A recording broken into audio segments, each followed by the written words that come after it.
This week on NWP, just so full of turkey and Black Friday deals. Have some more chicken, have some more pie. It doesn't matter if it's boiled or fried. Just eat it. Just eat it. Just eat it. Just eat it. Oh! Your table manners are a crying shame. You're playing with your food to some kind of game. Now if you starve to death, you'll just have yourself to blame. So eat it. Just eat it. You better listen, better do what you're told. You haven't even touched your tuna casserole. You better chow down. Hello everyone and welcome to Nerds Without Pants, episode 102. We cover everything while bearing it all. I am Julian, and I'm joined as always by Patrick. Thank you for the wonderful motto that we have. Who came up with that? But also, how many 3DSs do I have by now? Like 7 or 8? Are you going to be picking up extra 3DSs? $99.99. Are you kidding me? The special edition, those things are going to sell for like $200 easy soon after. That's a good point. Like, it could, the Game Boy Advance Micro, that was like the last Game Boy Advance they released, and it's worth a pretty penny these days. Really? So, yeah, so that could be an investment if you are a game speculator. Like, I don't have a new 3DS yet, though, and I want one for, like, the Mario Maker, which I think is going to be great. I love the ability to use the little stylist or whatever to put the little Mario stuff on the Mario levels. And is it a new 3DS that's on sale? I know that it's like a new design, but I thought it was just like a new design of the regular 3DS. I thought it was, when they say new 3DS, do they just mean like a new old 3DS design? I don't know. I thought it was a new design of the old 3DS, but it could be the new 3DS. I thought it was a new 3DS. Maybe it's not XL though. Is there a difference between XL? It's definitely not XL. Yeah. But I don't need that. I just need a better processor because my old one's like going to shit. I might either trade it in or I might have two because I've got a girlfriend who could play games with me. So yeah, and there are some great there's awesome multiplayer. Yeah, exactly. Yeah, but and like if they're not going to give me like $50 or something, then why bother? Yes, it is a new 3DS with meaning the new 3DS. So yeah, it definitely has the one. C-stick and stuff, which I need on my games. That's why I don't play a lot of them, or I don't like to play a lot of them. Plus, I got that new Fire Emblem game to play. My friend is playing it, and he didn't even play Awakening, and he's loving it. So maybe I'll like trade Awakening with him with Fates or Conquest or something like that. But on the Black Friday deals, they're going to have the Super Smash Brothers game on sale, and I think that I could get a little bit of gameplay out of that for, $25, $15 or whatever it is. Yeah, hell yeah. We are not joined, as always, by Angelo. He is in a terrible work crunch, so it's just going to be Patrick and I, but we've got a jam-packed show for you anyway. And before we get into the stage select, we got some new reviews, Patrick. No. Yeah, we got 2 of them. Are they good? Are they okay? Yeah, they made me very happy. As always, if you rate and review us on iTunes and you write a review on iTunes, we will read it on the show. And we don't get a lot of them, but we appreciate every single review that comes in. I don't really put the call out too often. I know I need to. This is the only metric I have, Patrick, for like how we do as far as iTunes goes, is when I go to search, like, however long, the longer it takes for Nerds Without Pants to pop up in predictive text means that we've gone lower on the rankings. Oh, no. So like for a while there, I could just type in nerds and we'd pop up like, 7 or 8 or something like that. No, we're going down. This time I had to type in nerds space W and then we popped up. Oh. So that made me sad, but the reviews made me very happy. So the first one, it comes from Spunky D99. Title is I Need This in My Life. Goes on to say, Nerds Without Pants is my favorite podcast. Aw. That actually, like, really? Seriously, that gives me the feels. Like, I can't even imagine that this would be somebody's favorite show, but I really appreciate that. Dude, that just gave me, like, a will to live. He says, heck, it's the only podcast I listen to with any regularity. Admittedly, I tend to be an episode or 3 behind, but it's totally fine because each episode is worth the wait. What impresses me in particular is that they can hold my attention even if an episode's topic isn't one that appeals to me personally. No matter what's being discussed, I'm always happy to come along for the ride and hear the commentary of Julian, Patrick, and Angelo that range from funny to observational and sometimes maybe even a little thought-provoking. Yet at no point have they ever been pretentious nor highfalutin. At the end of each episode, I always come away with something constructive and enjoy learning about the pantsless ones a little more every time. In short, they're definitely what's right with the gaming-centric podcasting medium. Give them a listen and see for yourself.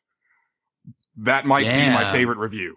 Oh my god, that like wasn't us. That's like, it sounds like advertising. Right.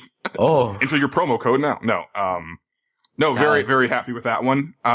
Second one comes from Shady, with an 8. So Shady? I don't know. Says, awesome podcast.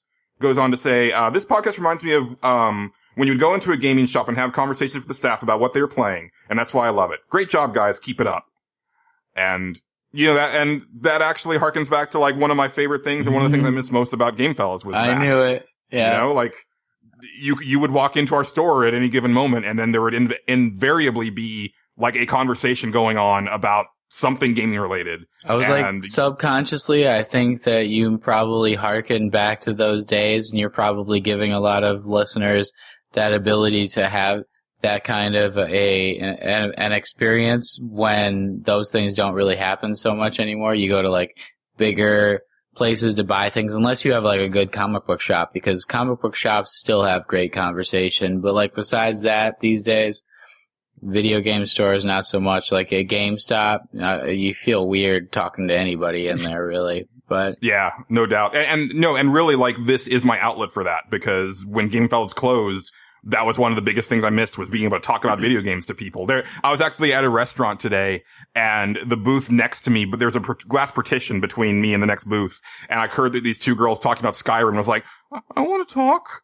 I don't know anything about Skyrim, but I want to participate in your video game discussion. Damn. So lesson to self: play Skyrim, otherwise can't talk to chicks. Right. That's the only takeaway from this.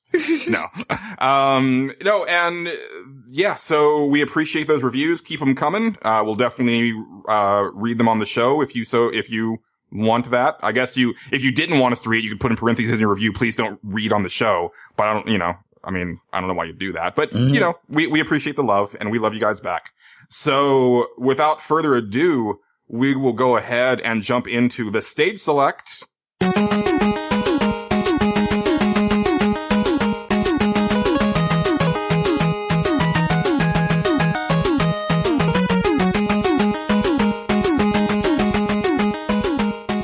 And this episode, the stage select, is actually brought to you by Patrick. Do you want to go ahead and refresh us on what the subject is for this episode? Yeah, so I'm Patrick, and this is Patrick's podcast about being Patrick. And so we just really wanted to have people talk about Patrick a little bit and give your favorite reminiscing stories about being Patrick, or what you like about Patrick. So the Perfectly Patrick podcast. So yeah, that's that. And what did people say? No, that's not what it was. Okay, so my stage select was, in fact, to add a level to an existing game that you liked that would make it better, or, I guess I didn't really say any reason, really, but I am hopefully you want to make it better, or maybe you are really pissed about it. But anyway, you just need to add a level in any way to an existing video game. So it was a lot of complex ideas to think about for a lot of people, and a lot of my friends couldn't answer, but hopefully the people who usually listen to this podcast were able to think of something, because mine's not even that detailed. It's so hard to change, like, what's so great already.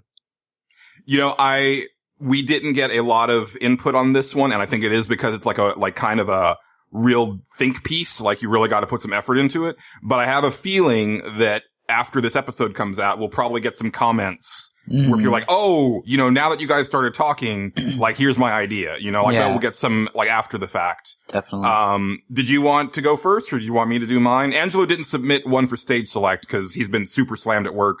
He has a Chrono Crossing pick that we'll read out, but no stage select. So it's just you and me. Ooh. And then the ones from listeners. That's why he's sick. Couldn't think of anything, Angelo. I got you. I figured you out.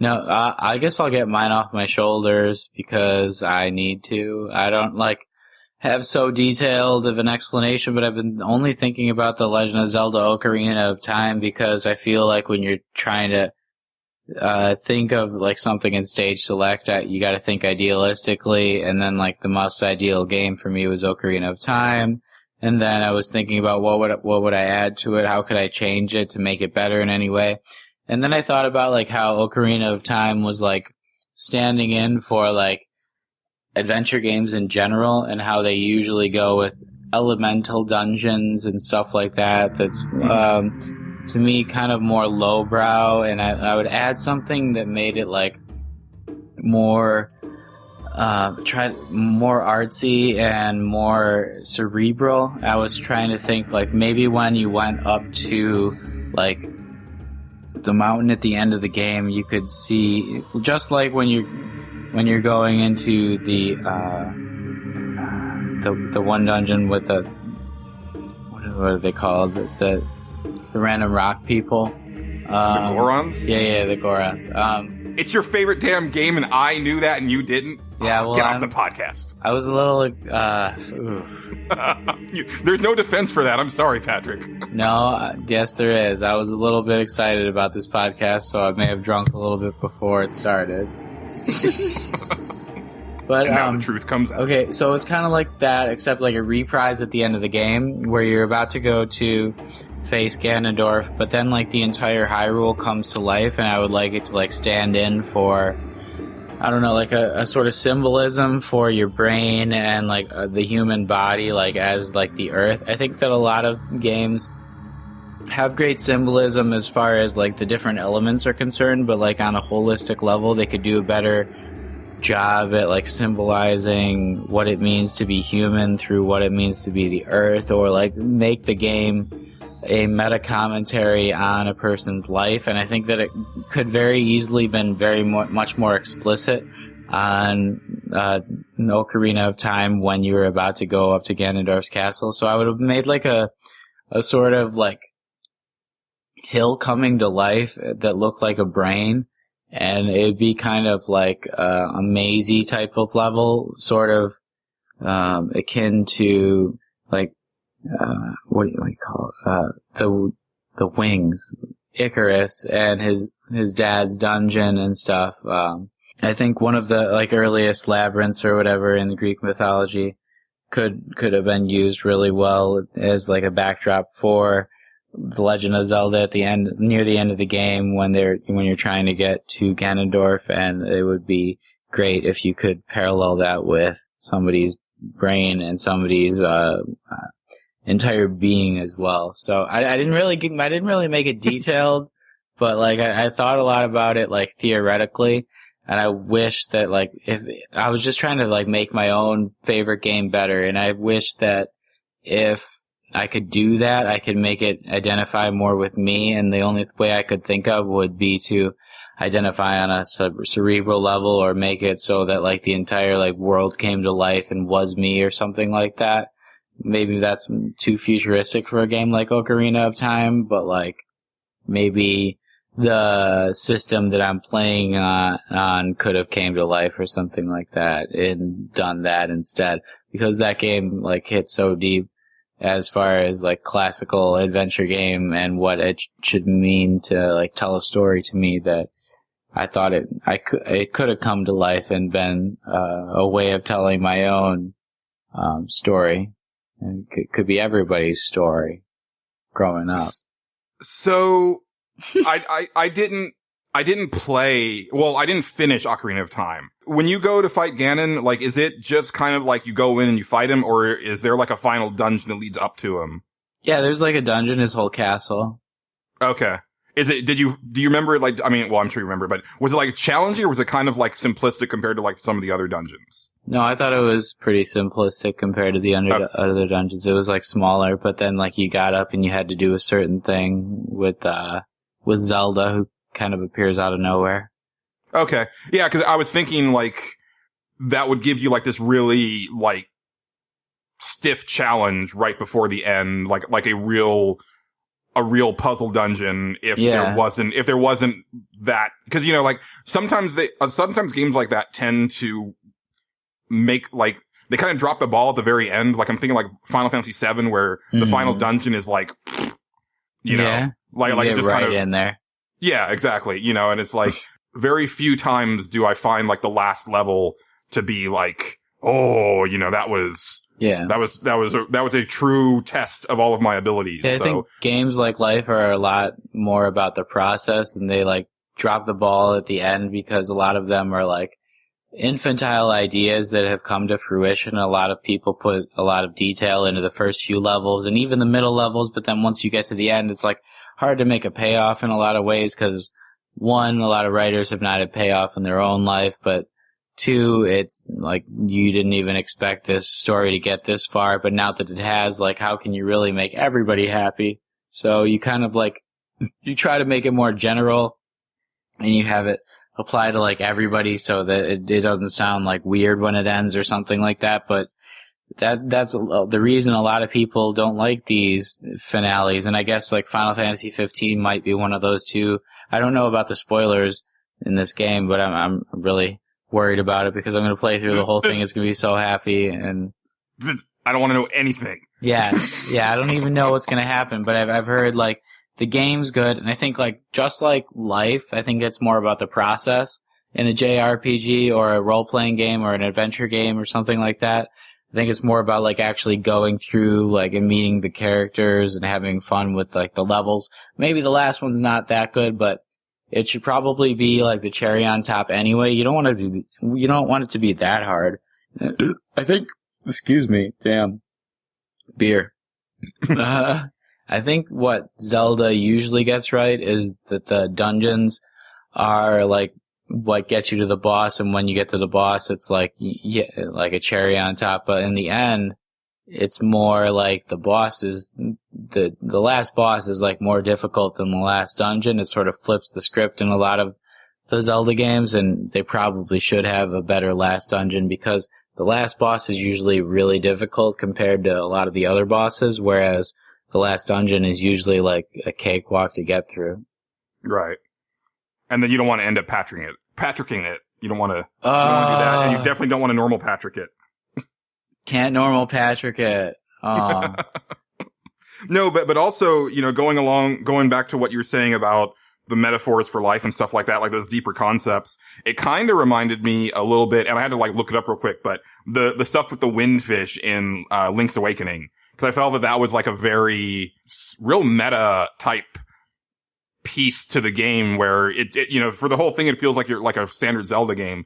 And then like in the last bit of the game, it kind of gets like really esoteric and kind of out there. And, it's still one of my favorite Zelda games. And I think that's kind of one of the reasons is like, it's so trippy there towards the end. And it just kind of, you finish it and you're like, oh, and you kind of got to think about it for a second. It's not just like you finish it and you're done. But what do you mean that's esoteric? Can we spoil it for a second? Because I'm not. Yeah, if you know, like, spoilers for a game that's like 20 something years old, but. Yeah, you can do that. Yeah, so, you know, the whole time you're trying to wake the windfish, and it's on this, it's like in this giant egg, like on top of a mountain. That's like the final area, and you get in, and it's been a long time since I played the game, so bear with me, but I remember going into the egg, and then I think that's the dungeon, actually. You go into the egg, and, you know, you fight the final boss and everything, and then you wake the windfish.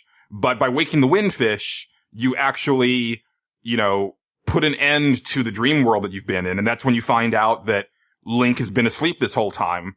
Hence Link's Awakening. So Link wakes up and realizes that, you know, none of that happened. No. So it's sort of the Super Mario Brothers 2 of, you know, the Zelda series, but I don't know, I remember there, you know, and it's been a long time since I played it, so I might be putting things into it that weren't there, but I feel like it had like this real kind of metaphysical thing going on where it kind of made you question what was real and Link's place in the world and stuff like that. But that might just be me, like, you know, with rose-colored glasses looking back and be like, oh yeah, that game was like super deep. I'm so happy I'm Patricking that game right now. That's why I asked what happened in the end.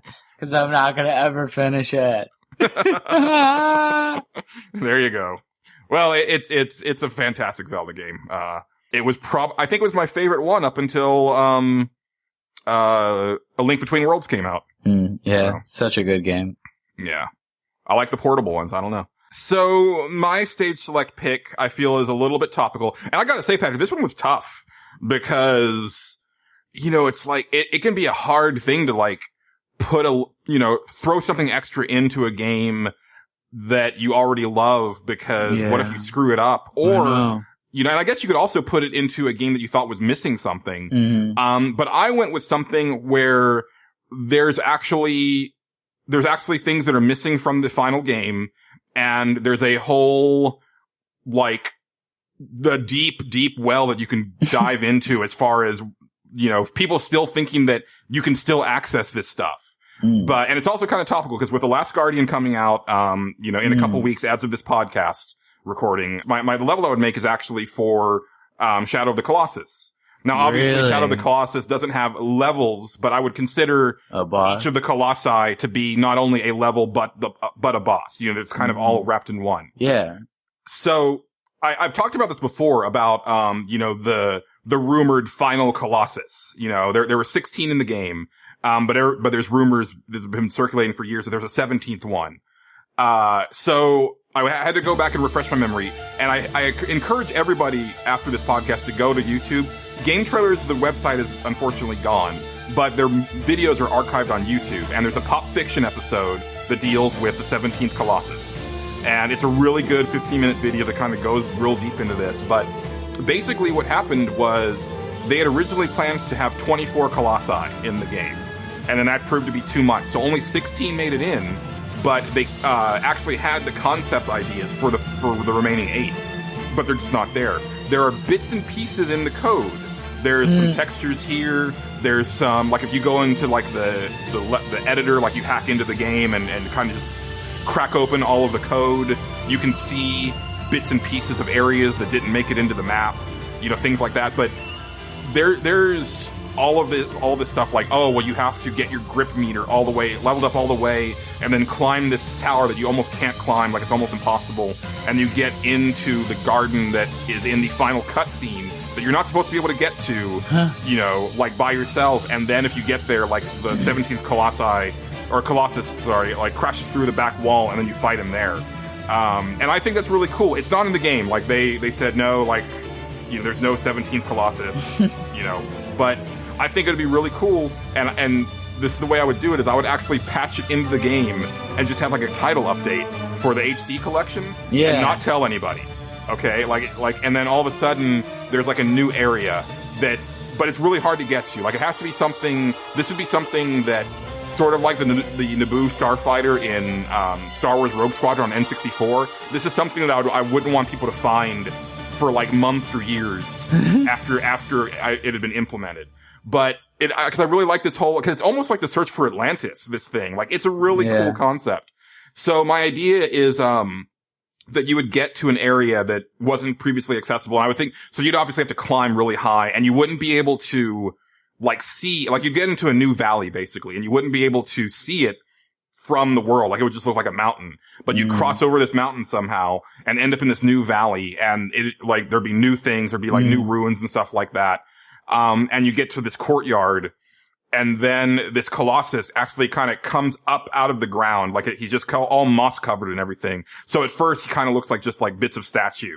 And then he comes up and like like I said, they had 8 other Colossus ideas, in concept art and stuff, but I wouldn't want to use one of them. I would want this one to be humanoid, but I'd want it to look like an old man. Because, the whole thing with Shadow of the Colossus is every time you kill one of them, it makes you feel really bad. So I think like if the final one had this like old, decrepit, barely hanging on to life type feeling to it, it would add even more weight. Like this is the last one in the world and it's ancient and you're going to kill it, and then you have to live with that, Wow. But I just think that'd be really cool. But yeah, I would just sneak it in there, like I wouldn't tell anybody about it. It's just all of a sudden, past this mountain ridge that you thought there wasn't anything past it, you all of a sudden there's this little trail that and you have to like do some really expert, climbing skills to get past there. But then once you do, it's like a whole new world over there. Oh my God. I think you make me like this game more than I should. You weren't a fan No, I was Shadow a of the big Colossus? fan, I think, but like Okay. you keep rehyping it for me like it's this game that like, of course that I like, but yeah, of course I like it, but then like, you make these ideas come up where like it's even better. Like we always talk about the hidden stuff in like Eco and Shadow of the Colossus and like what it really means and those things, and it just makes me like love the game even more, and it's why I'm like not even thinking about The Last Guardian, but yet secretly hoping it's like the best game of the year and I need to buy it because I want it to be like Shadow of the Colossus and like this search for the 17th Colossi, and I want the 17th Colossi to exist, like the way you just detailed that, man. I'm just closing my eyes and imagining that moss-covered old man, and I just, it's making me, swampy. We got to drain that swamp, though. Sorry. No, yeah, I really like games that have a lot of mystery like that, and games that even after everything's been laid bare, like in the case of this, like even though everything's there, like even though the designer of the game has said, no, it's not in there. Mm-hmm. And, if we had the other 8 Colossi in there, the map would be totally different. Even with all of that being said, even with all of the assets being laid out, there are still people who believe that there's, possibly a 17th Colossus or like a hidden ending or something else in there. I think it's so cool. Yeah, but like, what if it's like Westworld where there were like 2 creators and one of them died, but it's probably because of the other one, and he might have killed the guy, and like there might be secrets in the code where it's like the guy was like, I think this guy's gonna kill me. If he kills me, this is the last boss that's hidden and he couldn't have found. But like, this is gonna give you some information that tells you, oh yeah, he really did kill me or something. Yeah. And then it almost feels a little bit like Myst or Dot Hack, because they also have elements of that where you keep scratching below the surface and there's always a little bit more and a little bit more. And, you see some freaky stuff and you don't know what's real and what's pertinent to the adventure and stuff. So. Yeah. It's Friday, gotta get down on Friday. Everybody's looking forward to the weekend. Friday, getting down on Friday. Everybody's looking forward to the weekend. Partying. Fun. Looking forward to the weekend. We're driving on the highway, cruising so fast. Well, I'm glad you like that one. It was so good. It was a tough one to come up with. So, and again, go to YouTube, check out that Pop Fiction, just type in the 17th Colossus and it'll be like one of the first things that pops up.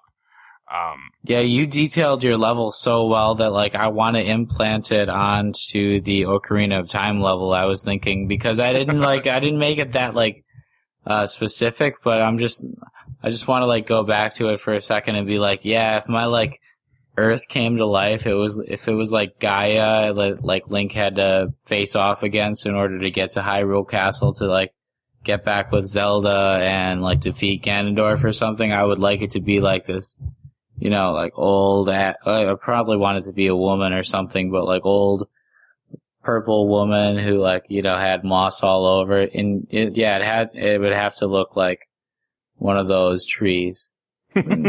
You might get your wish with Breath of the Wild, because I think there are like some light, Shadow of the Colossus mechanics in there where you're climbing on some of the bigger bosses and stuff like that. So. Yeah, it'd be pretty cool if they make the nature, like the whole environment, more a part of the actual game, like Final Fantasy is. I'm really excited to know. Like, I just read this whole big article about Final Fantasy and how the 15th one is gonna not like give you level ups unless you go back to camp or something and like rest or something like that. And I think that's like kind of like lifelike in a lot of ways. Like, if you don't make it back, you're not gonna like replenish your health, so to speak, in terms of everyday life. So that's a great way to like level up as well. Like you get your energy slightly higher than the day before because you were able to sleep it off and whatever. Yeah, you worked out really hard and then you got proper rest, and then you see the results of your workout afterwards. Exactly, except the workout is like killing that like creepy ass monsters. Speaking of creepy ass monsters, Extrian has one that I really liked. He says the Doom Marine versus Hell's champion. And I wish Angelo was here for this because he would have probably even more to say than me. But he says, I'll stay recent. In Doom 2016, you hear stories of a colossal demon called the Titan. He faced the Doom Marine only to fall. I don't think he reappeared, unless that was the final boss. If you guys have any knowledge of the first showdown, please elaborate because I never finished the previous games. If memory serves, that was not supposed to be the Titan. I could be wrong though. But even so, he goes on to say, I went the rest of the game thinking about a battle against a strong, smaller demon. I want something like Kratos versus Hercules, Link versus Ganondorf and Twilight Princess, or Bloodborne's final boss. Huge and monstrous is fine, but I love personal, intimate battles like these and really wanted one between the Doom Marine and a fearsome demon who could stand toe-to-toe with him. My lost level would have been like Snake in Metal Gear Solid 4 fighting Ocelot on the submarine. Only in hell, as an FPS, with fire engulfing the arena. And that sounds awesome. Yes. I think, I can see it, where you're fighting maybe a slightly larger demon than yourself. He'd have to be at least somewhat imposing. If he's the same size as you, it's not gonna have quite the same impact. But yeah, something that's fast, maybe also using weapons, and then using melee on you as well. Melee and maybe, attacks. Yeah, and maybe what you have to do to fight him is you kind of whittle him down a little bit, and then you get glory kill prompt, but it's only for one part of him. And so you have to get in real quick, hit the glory kill, but it only does a little bit of damage to one of his limbs or something. And then you've got to keep doing that until you finally break through his armor. And then you can do the final glory kill that's all, just turns him into giblets. But I think that'd be cool. Again, I don't remember if that was the Titan that you were supposed to face. I mean, the final boss definitely isn't. I don't want to spoil what it is, but it's something that's been in Doom before. The Titan that they talk about in the lore of the game is very cool and very detailed. I mean, to me, he sounds really huge, but there's nothing to say they couldn't just reincarnate him to try to make him more like the Doom Marine who, I mean, I forget what Hell nicknames him in the lore, but, the Doomslayer. That's what they call him. That's what the demons call him, because basically the storyline of Doom 2016 is that he's already gone through hell and murdered everything. And then they finally managed to capture him and hold him in a sarcophagus. But there's all these legends in hell about the Doomslayer and how he's the most fearsome creature to ever walk into hell. And they never want him to be, reawakened. But then you wake up in the new Doom game and then go about ripping and tearing all the way through hell again. Wow. So it's really cool that they're that scared of him, and with good reason, because you do terrible, terrible things to demons in that game. The next one comes in from Fire in the Hole, who, he hasn't commented in quite some time. I'm going to read his little comment before his stage select pick, and he also has a question that I wanted to answer on the air after this. But he says, I'm back. It's been a while since I've been active on the site, but I've been listening to the podcast regularly. I will try to rate you guys on iTunes. You guys are definitely one of my favorite podcasts. And that makes me really happy. I don't know if he was one of the new reviews on iTunes, but if you were, thank you. If you're not, even if you don't review us, that made me very happy. I was going to say you should look at the last review we got and model yourself after that. Well, that might be him, so. His stage select pick, he says, for the original Metal Gear Solid on PlayStation, actually fighting Decoy Octopus would have been awesome, since the boss fights in that game are so great. I'm interested in how they would have done that. So if anyone either doesn't remember or hasn't played Metal Gear Solid 1, you had Foxhound, who were the, enemy soldiers that had taken over the base, in Alaska.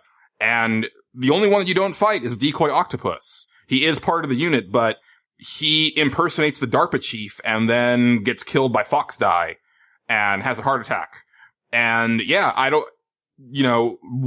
have no idea what that would have been. Maybe, I don't even know what his abilities would have been. Maybe he can change his shape into more than just other people. Maybe he would have been fading into the background and stuff as environments, and you would have to guess as to where he was and then attack him. Maybe he was using some sort of weird stealth camouflage that actually made him look like the environment or something like that. And maybe it would be sort of a little bit like the boss battle with the End in Metal Gear Solid 3, where you're basically having to sneak around and basically out-stealth him or something like that. I think that would have been really cool. Yeah, that sounds amazing. That's a great idea for a boss battle, and I wish I got to play it. Right? Let's see. Michael117 says, if I could have a new level in one of my favorite games, it would be in Halo 2 during the orbital battle around Earth. And the player would have the ability to manually jump through space in only his suit, collide with Covenant cruisers, board the bridges to destroy the captains, and eventually kill the capital ship. In the game, Master Chief flies out of an airlock with the bomb on Cairo Station, and you see him kill the capital ship in a cutscene. But I'd love to have all that open space jumping be playable. It would make for incredible spectacle, having full control as you look around mid-flight to see a massive fleet battle. I can picture that in my head, and that sounds freaking phenomenal.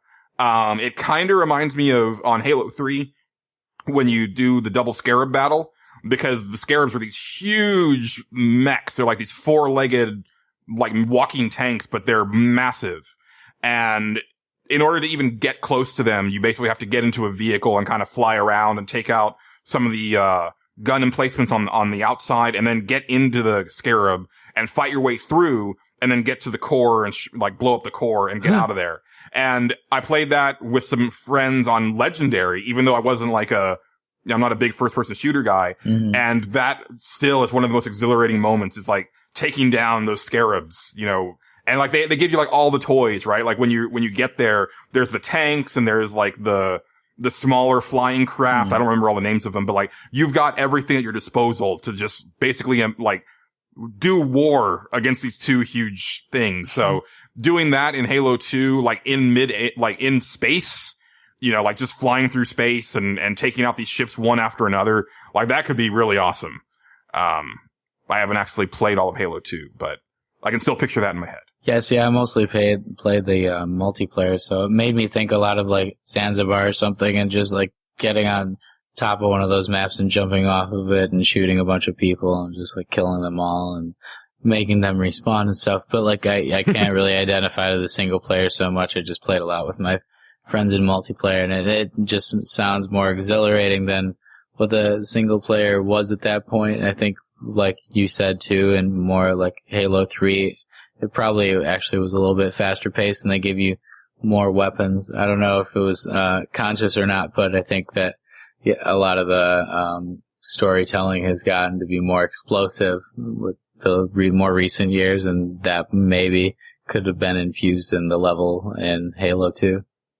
Yeah, and it's possible also that might have been a little bit too much for the time. Yeah, right. But it would have been that would have been a really cool thing to add to the Master Chief collection. Yeah, I was thinking about it too much for the time, just like for the Metal Gear Solid idea, and I think that probably couldn't have happened on that kind of system, because how hard is it to make like slightly different textures and like you be able to see like somebody being a chameleon but not realize it in another way, and you can barely do that in Metal Gear Solid 5, like really realistically. I mean, you can now, but like, of course they didn't have a boss battle like that this time. Yeah. And come to think of it, now that I'm thinking about it, there actually is a boss battle like what I just said in Metal Gear Solid 4. One of the Beauty and the Beast Brigade, that's what she does, is like, there's that one level where you're in like the medical, like I think you're in like a hospital room or something like that, and they're like, she's hiding as different parts of the environment. So that I might have just like subconsciously pulled that from Metal Gear Solid 4. Metal Gear Solid. I play a lot of games, people. They get all jumbled. Yeah, it's how you get some of your ideas. Yeah. The greats steal from many people. And and yeah, like I'm all for, like a lot of people will say that like, oh, well, this game ripped off that game. It's like, no, that game iterated on that game. You know, like that's kind of what the video game industry is. So, every game is built on the shoulders of what came before. Every once in a while you get something that's completely new and original, but for the most part, there's inspiration everywhere. So we only got one stage select pick from Twitter, probably because Twitter was a little bit, difficult to get points across, but that didn't stop Bobby Bronson, from the TNB podcast. He sent so many tweets that I actually had to basically transcribe them into a Word document so that I could read it, on the show, because it was like, it was a lot of damn tweets. So he says, in the original Dark Souls, the final boss is Gwyn. Arguably, Gwyn is the most powerful person in the Souls universe. He was immensely powerful when you encounter him at the end of the game. However, even then, he had split his soul into many pieces. Having once been the carrier of the most powerful soul in the universe, Gwyn must have been one tough dude. In the first Dark Souls DLC, you have the opportunity to go back in time. Since time is all sorts of fucked up in the Souls series, going back in time isn't that crazy. What I would have really liked is going back in time and fighting when Gwyn fought the Elder Dragons.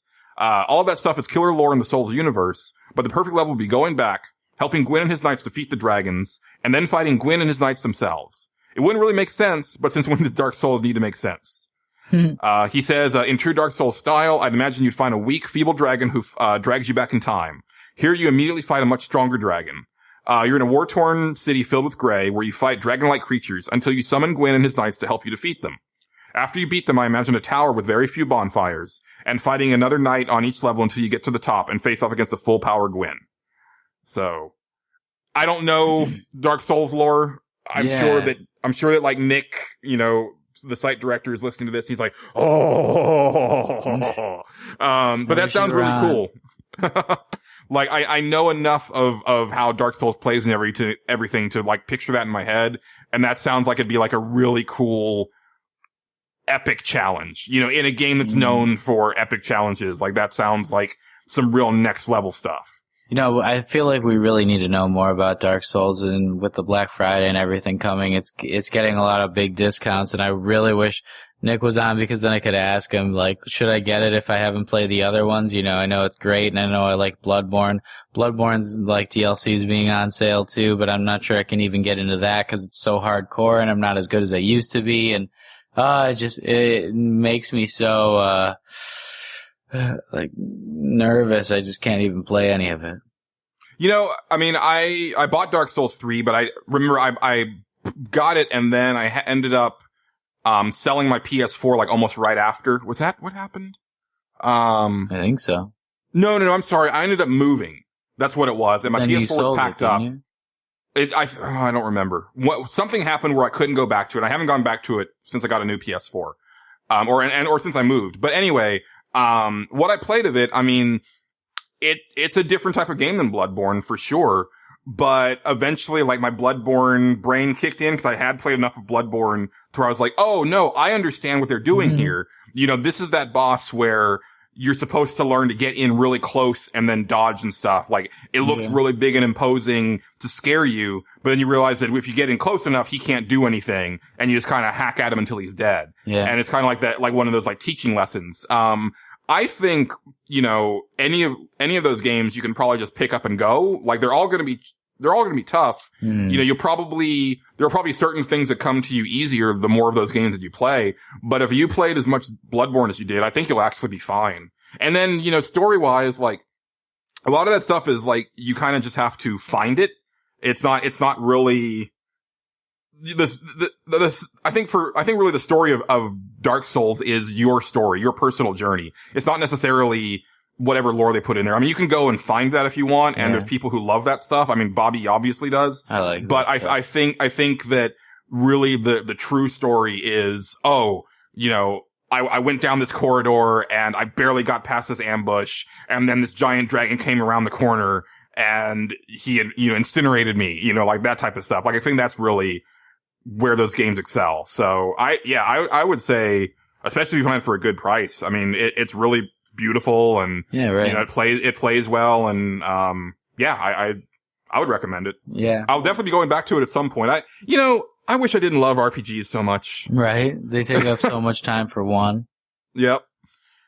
But yeah. So that does it for Stage Select, guys. Thank you for your submissions. It's my pick for our next episode, and I've got a fun one. It should be relatively simple, but still fun. I want you to pick 3 Japanese franchises and give them to 3 separate Western developers and tell me why. You don't necessarily have to go into this whole big thing about this is what the game would be, but I just want to, like, basically make East meets West and take some of these, you know, like, they could be like really well-known Japanese franchises or some smaller ones, but whatever. Like, give them to a different developer and let me know why you would pick that developer. Dude, that is very current events, because now with like the earthquake and stuff, they might have to relocate. Oh, I didn't even know that. Yeah, like, I mean, I think like some of it's going under in water and stuff, and there's like a lot of like warnings and stuff, and a lot of people have not been sure of who's where, and like it was like a 7 something earthquake. It was like a big deal. Wow. Yeah. It's literally been all Trump in my news feed, so I haven't heard about anything else going on. Oh yeah, you have to like put all that Trump news by the wayside because it's just there to like make you forget about the real issues. Wrong. Well, we're here to make you forget about the real issues too, which is why we do this podcast. Yeah, our real issues, adding levels to video games. And giving Japanese game properties to Western developers. So as always, you can go to pixelbit.com and comment in the show thread for this episode. Or you can, find us on Twitter at NWPcast and let us know there. And yeah, that's going to do it for Stage Select. So now it's time for some Consumption Junction.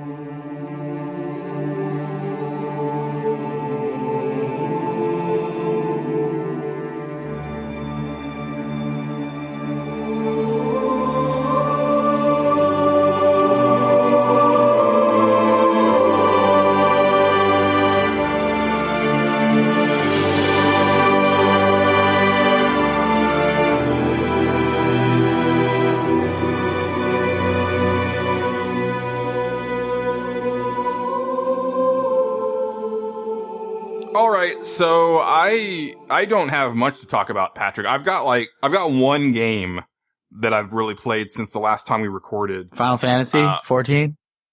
Well, I guess 2 games. I did go back to Final Fantasy 14. Ooh. I'm playing it with my best friend 1 day a week. And I've gotten further in the game than I've ever gotten before. I'm like level 19 now, which up until then, my highest level character was level 13. I've started that game with like 6 different characters, 7 maybe since the original PC release. I played it like the original PC release. I played like a couple characters on there, then the PS3 release, and then the Realm Reborn release. No, I guess Realm Reborn was on the PS3. So yeah, so the PS3 release, I played a couple characters on there, and then a couple characters on the PS4. And you restart them all every time? Like I would continue my character, no? It was it was a couple things. One was like changing servers. Another was wanting to do a different job class. Another was wanting to be a different race. So I kind of tried it all. Like I think I've been every race in the game now. Wow. And my newest character is the one that was added for, Heaven's Ward. It's the dragon people. Okay. So he looks pretty badass. Wow. And he's a lancer. So what can he do that nobody else can do? Well, I mean, the races don't really have any race specific stuff. It's not like WoW. But he just looks really cool. He's really tall. He's got like, kind of dark blue skin, kind of like a drow in like Dungeons and Dragons lore. He's got these really cool horns that kind of jut out from the sides of his head and then point down. So. Yeah, see, mine's like a little Vivi looking character. And at the time I got him up to the highest level. So I don't know if I'll ever be restarting a character. I don't know how you did it so many times, but since you restarted it so many different times, what do you really think about the early plot in the game? Do you think it really sets itself up well for what you haven't played yet, since you've played it, I don't know, 5 or 6 times now? Like, what really stays with you after you've really solidified it in memory? Oh, I mean, just like Final Fantasy 11, the storytelling on 14 is excellent. Like, that's something that I think the Final Fantasy online games have above pretty much every other MMO, is that there's a really good storyline with really cool cutscenes that, I mean, that's what Final Fantasy is kind of known for since Final Fantasy 7. And this game is no different. Also, compared to Final Fantasy 11 and some other MMOs, the progression through each town, like with your quests and stuff like that, it's really well done. Like the way it kind of introduces you to every single part of the game. I was playing it today with my friend, and I was telling her how, my friend Shanna, she was actually on like a couple episodes, a couple special editions of the show. But, we got a quest and we had to go to an area. But before we went to that area, the quest giver said, if you want some directions, go talk to so-and-so. And you actually have to talk to that person before you go to that area. And I was telling her, man, back in Final Fantasy 11 days, they would have just said, go do this thing at this place. And they wouldn't have given you any indication where it was at all, direction-wise or anything. And there wouldn't have been anybody else to talk to lead you in that direction. You would just have to find it. You know, and I was like, that's such a small thing that makes the game so much more accessible. Yeah, it does. So like all that stuff is really cool. It's really point to point in a lot of ways, though. Like sometimes it's too easy. I mean, yeah, it is too easy. I don't think it's always too easy, though, which is what made me really like Final Fantasy XIV. It's not like Grand Theft Auto where it's always like there's this one dot on the map you need to get to. There's sometimes when it's like a little bit vague to me, or maybe that was like an earlier day, like before the patches and stuff. I'm sure you have a way more streamlined experience now, years later, than I did. But it just seemed to me like you had to follow along with the storyline a little bit to know what was going on, in some cases to progress still. Oh, yeah. Yeah. And, you know, the nice thing is that, like, so we just ended up doing the mission where, like, the story mission where we had to go journey to the other two cities, in order to drop something off. But then, of course, once you get there, each one of those cities has a whole bunch of extra new quests. And also the story quest, it leads you back. So you go to, like, we were in Gridania, where we started at. So then we end up going to Limsa, and then we had to go to Ul'dah. But then the next story mission took us back to Gridania. So it's like, okay, so now we're back home, and there's new quests that have opened up here now. Yeah. So, you know, so the way that it kind of like dots that stuff out, it's really nice. And so, and even then, I don't know if this was in it when you were playing it Hot and Heavy, Patrick, but there's actually a thing in the options called, recommendation finder, which kind of highlights things for your level when you're not sure what to do next. So, you know, if you start to see like quests drying up, you can hit that thing and it'll kind of point you in directions of, well, here's some other quests that you haven't done that are good for where you're at.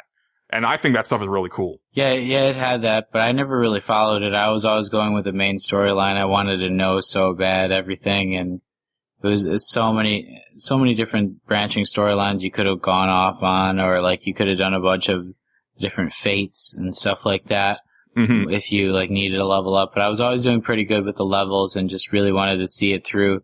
But when you said Limsa, I just like thought to myself, like, what a cool looking city, and like how much I wanted to go back into it. And I wonder what like the new expansions are and everything. And you're so lucky to be playing one of the new classes, because I got one of the old ones, which is great. But like now a lot of the people like me are going to be jealous because you have something nobody else has. And unless we play it all through again, and I don't know, it's great. And I'm just thinking about the different ways that the story is able to develop, and like you're able to go back to those three big cities over and over again, and new objectives are able to open up, and it really feels like such a single player experience, yet like I had to depend on 3 or 4 different people at a lot of different points in the story.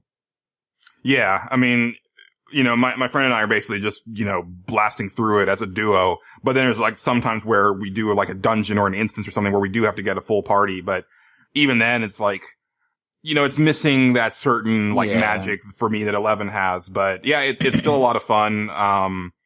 But you know, the cool thing about 14 also is that, I mean, yeah, if you wanted to pick a different race, you have to start over. But you know, if you want to just play around with some of the new classes that opened up, like the new job classes, you just have to fire up your new character, go do the quests to unlock it, and then start leveling that job, you know, which I think that's really cool. You know, you play something like World of Warcraft or EverQuest or something like that. If you want to change what you do in the game, you got to start a new character, or in the case of WoW, pay to change your class, but then you've lost all of your stuff for that character, you know, as far as, you know, if you were like a level 100 hunter and you want to change into a level 100 paladin, yeah, you can do that, but then you no longer have a level 100 hunter. So you still have all of your fame and all of your quests completed and stuff, but you don't have that other progress. That kind of sucks. Yeah. Well, real quick, I just want to talk about this before I forget, because it is it's currently one of the free PS Plus games. But even if it isn't, I recommend picking it up. It's called The Tower of Deadly Monsters. It's funny because, I was hanging out with a friend of the show, John Golston, and I was like, dude, they made a video game for you. Like, this is so you. But basically, it is a game that it's a complete love letter to like late 1950s sci-fi aesthetic. Like, it straight up looks like a movie that came out of like 1958. And it's an overhead like action game, kind of in the vein of like a Diablo or something like that. But like, there's this great like film grain over everything. The monsters look like they were made out of stop motion clay, like claymation type stuff.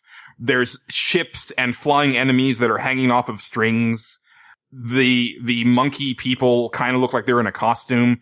Everything about it is just so lovingly recreated from that time frame. And on top of all of that, you have the director of the movie providing commentary for the quote unquote DVD, which is actually what you're playing. Awesome. And it's just a really clever little game. And like the name suggests, you're climbing this tower. So even though the game looks real simplistic when you first start playing it, it's doing some stuff with its tech that is kind of mind-blowing. So no matter how high up on the tower you get, you can always see all the way down to the surface. And it's not, I mean, you've been playing Patrick games for a long time, Patrick. So you know, like, at a certain distance, most video games, either things disappear completely or they're no longer interactive. Mm-hmm. You know, like I remember playing Grand Theft Auto 3 and I had a 5-star rating, but I was in a building and like atop of a building and the AI of the police didn't extend out there. So I was just watching them just like run into the building over and over and run in circles because basically they broke from that distance, you know, because the game couldn't process from that far away. Well, Tower of Deadly Monsters, I'm up like in the stratosphere and I can see a pterodactyl like hundreds of feet down, like flying around, and I can still shoot him out of the air. Like, it's kind of incredible. And you get so high that you actually see the curvature of the planet you're on. Awesome. Like, and then there's this mechanic where you can actually jump off of like ledges and free fall and then teleport back up to the ledge before you die. And so there's something really exhilarating about jumping off the top of this tower and like flying through these rings to get a trophy and just like seeing the landscape rapidly coming towards your face and then teleporting out of the way like right before you die. Like, it's a really cool little game. Man, if that was in first person, it should be VR. Right? Well, that might make me puke. But that'd be extreme.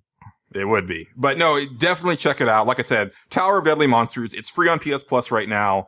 But even if it wasn't, like, I would totally recommend picking up it. And the thing is, it's a game you can finish. I finished it in like under 5 hours. And I have almost all the trophies. Like, I probably another hour of gameplay and I could platinum that sucker. Wow. So. I should probably play that. You should. Yeah. Like, just do it in a couple sittings. And I think you'll really enjoy it. Like, it had me laughing throughout the entire game. It's just a really neat little game. I got a little time before Final Fantasy, but it's hard. It sounds really fun, but the thing that you made me think about and that I want to play like over and over again is obviously Overwatch. Right. And now there's the new Overwatch character, Sombra, who is probably my second favorite character out of the entire game. You know that I'm in cybersecurity. You know I'm learning about hacking people. You know that I like electromagnetic pulses. Wait, you might not know about that. But, no, yes. He's got this poster on his wall about electromagnetic pulses, everybody. Yeah. It's kind of cool. Yeah, you guys should really follow my electromagnetic pulse stuff. It's really cool. But no, I really like the way Sombra is constructed as a character, and I've played her over 3 hours already, just like in the last night or two, because like I got done with school and stuff, and now I can have a little bit of time to myself. And she is so fun because she can take whatever character has whatever move that they're doing and stop it and stop them from doing anything except just shooting. And it's... Wait. Yeah. Does that mean that she can hack Bastion when he's in turret mode and stop him from being in turret mode? Yeah, it pops him up. It pops him up. Nice. Because like even the little bit of that game that I played, I was like, alright, this guy is way overpowered. This is not cool. Yeah, when he gets into turret mode and he hits somebody, like, it's just like game over. My friend today, he like got into on top of a payload and he was like, oh, the Bastion's on top of the payload, game over, man. I was like, no, wait, play it cool. And it's okay. Like, we haven't lost yet. We got really far. We ended up coming back and winning, but like, people really freak out when they see Bastion on top of a payload just like sitting like a turret because he does so much damage. Like, and if there's a Reinhardt that's like in front of him with his shield, it's just like, how do you even get through that thing? But like a Sombra can totally do it with an EMP. It like hacks everybody so they can't do any shields. They can't do the turret mode. Everybody pops up and like you just like have a field day for like 6 or 10 seconds or whatever it is. Nice. Either way though, like her hacking ability does that to one character if you like get it on them. If you like hold L2 for 3 or 4 seconds or something like that, like, and you could do it because you're invisible and it's just so fun. You can like sneak around and stuff. She's like an anti-tracer in a lot of ways, and it's exactly what I've always wanted to be. Even though people, when they see that I'm her, they're like, damn it, there's a Sombra, we're automatically gonna lose, and some people leave the match. Really? Yeah, because it's the new character, and people think that nobody's good with her yet, but like, she's so OP in a lot of ways that like, I get like, the most damage done, I'll do gold or a lot of the times silver or bronze in eliminations, but I'll do so well with her. People just don't give you credit until you've actually done something, though, and they don't, like, try as hard, and they don't even talk to you if you're Sombra a lot of the times. It's so weird. That's so interesting. It's like the opposite of any other game like that, because I would have figured everybody's using Sombra. Yeah, everybody is, but they hate it. Oh, okay. All right. Like, the other people always hate it. Like, some people pick Sombra at this character select just so other people don't pick it, and then switch to other people so that they can make sure that their team does well, you know?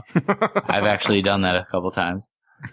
Because I know, like, if I'm not going to be Sombra, someone who's going to be Sombra is not even as good as I am, because I've played her more than most people have at this point, and I'm not even that good yet. I mean, I'm good. I like it a lot, especially, like, in my background and field and stuff. Like, she's definitely, like, I've got a legendary skin of hers I bought and stuff, and I'm really into it. It's great. You should all try to be Sombra, but a lot of people really suck. And she goes down really fast, just like Tracer. And I don't know how I thought about that, but how do we get on that? Oh, well, yeah, I mean, that's just because you've been thinking about a lot about Overwatch. I have too, actually. It's on sale right now. Sony went ahead and unveiled their Black Friday deals already. And I picked up some stuff today, actually. Really? I got Star Wars Battlefront Deluxe for $10. Not so much because I'm interested in Star Wars Battlefront, but because they're releasing a VR X-Wing Rogue One experience, but you have to have Battlefront in order to play it. So I was like, wow. $10, you know, like, yeah, that's good for me. I'll probably play it a little bit, but, that includes I picked up that includes the season pass? I don't think it includes the season pass. It was the deluxe edition, but I don't think that includes the season pass. What does deluxe mean? I don't know. I figured there was some downloadable content in there, but I don't know what. I was just like, okay, well, it's deluxe. It's $10. That's fine. I need all that DLC. You don't play it anymore.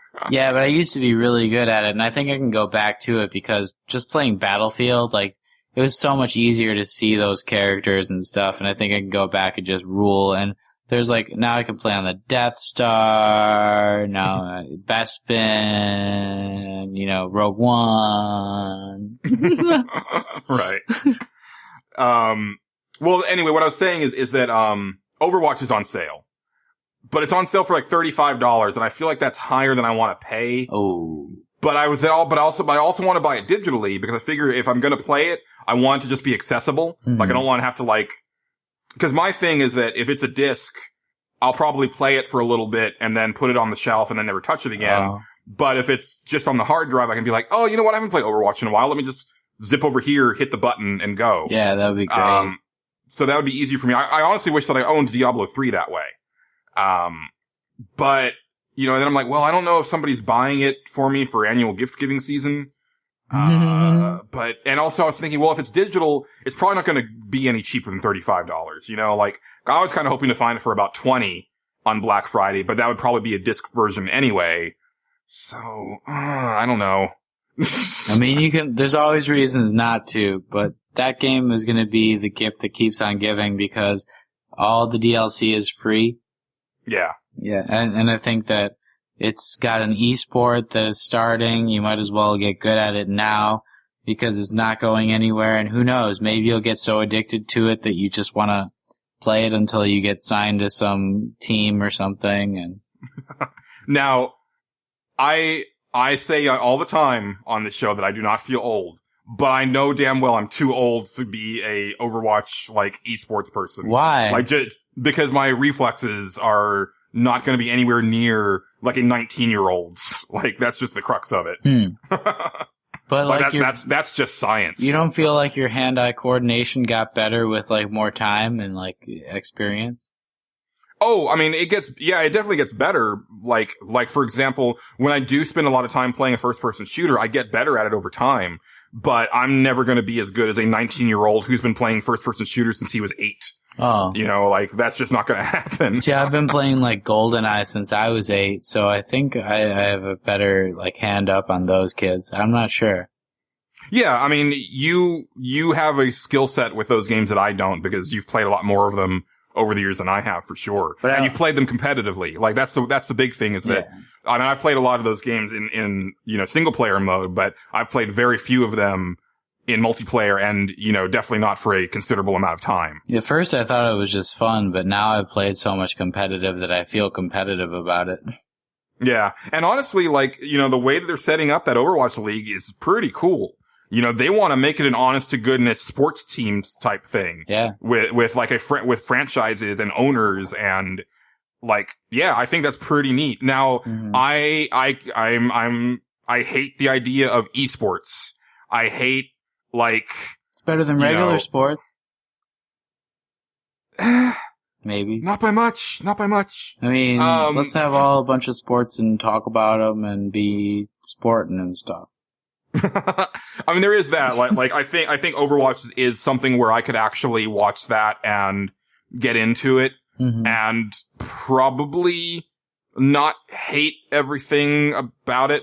Honestly, I started watching some Street Fighter V people on YouTube, and I've discovered that I hate the fighting game community. Yeah. It is just a cesspool. Why? And is it the people that talk over it, the commentators, or? No, the commentators are great. I mean the players. There's just a certain mentality around a lot of the fighting game stuff that's just gross to me. And you'll see YouTube videos of you'll see YouTube videos of people talking smack about other Street Fighter players in their YouTube videos. And it's this whole weird thing. It's oh, look at what this guy did. Look at what a scrub he is, blah, blah, blah. And it's it's just, I don't know. I hate all of the language about it, head to toe. It makes me not want to play fighting games anymore. Yeah. But Overwatch, I feel I don't know. I haven't been paying close attention to it, but it feels like Blizzard's trying to foster this fun element, they're trying to make things fun and keep it light. And maybe I'm wrong, but that's the way it feels. So I almost feel like I could get into spectating Overwatch and enjoying it, being oh yeah, I love the Austin Aztecs or whatever they are, whatever team it is. Yeah, I'm going to root for my Overwatch team, which I don't do for sports. I couldn't give two flips for, any sports team other than the Chicago Bulls back in the 90s. Awesome. First of all, yes, Chicago Bulls. That's what I grew up in Chicago watching every single day. I love Jordan. Yeah. Rodman. What a Rodman. He was the biggest acquisition into making them 72-10, the best team in history. Who cares about the Golden State Warriors? They didn't win the championship. But what were we talking about? Sorry, Chicago, go what? For Overwatch though, it makes me want to play it even more because you never know if you can get on one of those teams. And like, Shaq even owns one of those teams, and just watching it, it's like I've been all those players. It makes me feel like those players. You can identify with like the team more, and maybe even know somebody on it who knows. I don't know where this esports is going to go, and it's so fun. I want to like see that direction, and nobody can get hurt physically, yet there's a lot of like violent stuff happening, and like a lot of different weapons are being used and stuff like that mentally. Like, like a lot of different people are going to get hurt in football, but it's not as interesting as a game like Overwatch is, as far as like who's going to be using what weapons and stuff like that, and like the different plays that are going to be happening are so much more interesting if you think about the actual game structure. So like I think esports in the future, as they become, as like our virtual beings become more physical, and like like the digital world melds more with the physical world, it's going to be more esports games that take over, I think, than just sports games, because a lot of these games are going to seem so real that they become real. Right? Like, I could see a situation where we end up going like full VR with like helmets and bodysuits, and then it's going to be this weird thing where you're playing a video game, but you still have to be in peak physical condition to do it. Yeah. Because you're still going to be using your body. So it's going to be this weird like wraparound thing where it's like you see the evolution of a gamer where it's like sitting on the couch, slumping down, and then they're in the VR helmet and they're standing back up and getting buff and stuff like this. Yeah. Like, and I'm thinking, and all of a sudden the esports person is like, 6'6", 300 pounds. I'm thinking about like these bionic people though too, that like take like the brain of a nerd and then like the body of a bro or something like that, and they try to put them all into one, and like sometimes like those are on esports teams in the future or something, and then like they're outlawed or something like that, so they're not supposed to be there because they're so good. Like, how could a bro be so broy, and how could a nerd be so nerdy, and like they're together? It's not even fair. But like then people are like making these mad scientist operations, and like your brain goes into the Rock's body or something like that. I mean, I would pay for that operation for sure. You want to go on? It's like that in the new Ghostbusters when the villain comes back in Chris Hemsworth's body, and he's like, "Oh, I definitely should have worked out more when I was alive." Yeah. What about you, Patrick? What have you brought to the table other than Overwatch? Overwatch was fun. I didn't play so much the last 2 weeks, but we did finish the Fables video game, the Telltale series, and it's only the second Telltale series game, episodic content that I finished. I'm not sure how many more I can play because like their episodes just run a little bit too long. They're like hour and a half to 2 hours per episode. Right. And like every single time, like my girlfriend was like, can you just end this for me? She was like playing to begin with, and it would just be a little bit too much. And I'd be like, I know it's about to end right now, though. We just need to go a little bit more. Like, cause I know the structure of the game, and I know the way that you get trophies in those games. Mm-hmm. Well, I really like the structure of this game, and I like the way that it told a new story in the Fables universe that I've read a lot about. But right at the end of the Fables game, they introduced Flycatcher, which is like a big character at the beginning of the Fables comics. And I'm a big Fables comics reader. I've got like the first 14 graphic novels or whatever, and it's one of the few graphic novel collections that I've gotten so many of that I love the series, and it's one of the many things that I've Patricked in the comic world, but we'll get to more of that in a second here, because I Patricked a lot of things, and one of them came back in a way that I kind of regret these last 2 weeks, Julian. I Patricked 100 Bullets. Okay. And in case any readers don't know, like I got to meet Brian Azzarello in the last 2 weeks and got my 100 Bullets comics signed. 100 Bullets comics signed and got my Before Watchmen comic signed that he did, and I got 2 variant covers of issues 3 and 4 of the Before Watchmen comics he did for Rorschach. And I got the new issue of Moonshine that, like, they made a variant issue for local comic book day for issue number 1 at my comic book shop because he's a Chicago, like, local. And I guess he's even a Chicago Cubs fan and has season tickets, and I talked to him for a while about that, which was great. But I really regret when I got these comics signed because I totally Patricked the first series of comic books that I really got in.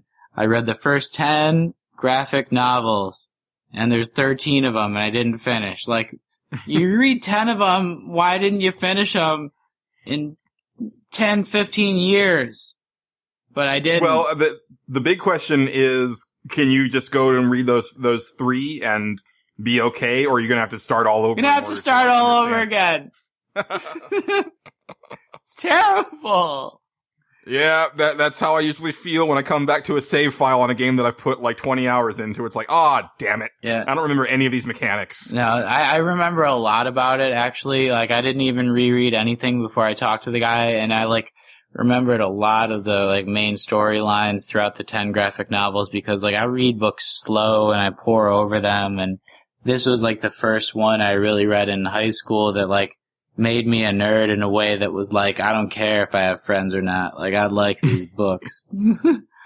But it was just so good, and I remembered a lot of, like, what it goes back to in the end because I collected them and acquired them for, like, so many years that you don't forget, like, that stuff, even if you only read them one time. Like, you read so many different graphic novels over a long period that, like, those things just, like, stick with you, and it comes back to so much in the end with, like, the Azzarello comics that, like, everything seems connected in a way that, like, a lot of stuff didn't at that time, and it just was, like, so cool to meet the guy because he even has, like, this humongous goatee that's, like, yeah, you're the cool guy goatee. It was just a dream come true, and I got, like, 16 different things signed when I was supposed to pay $10 per sign. And I was like, what if I just give you, like, $50? And it was, like, for, what do you call it? Donation to a place that takes donations. Like a nonprofit for comic book people. And was it the Comic Book Legal Defense Force? Maybe, like, that gives 401k to comic book writers and stuff like that, and artists who, like, don't make that much money and don't save that much because, like, you need to spend money if you're making money too, you know. And he was just, like, trying to, like, give more money to them, so I was like, I can give, like, $50, but, like, I got, like, over triple the amount of things signed for that because I just made a good deal, and I was really happy about that because I also got to talk to him and learned about who he was, and, you know, he was, like, the first guy I really followed.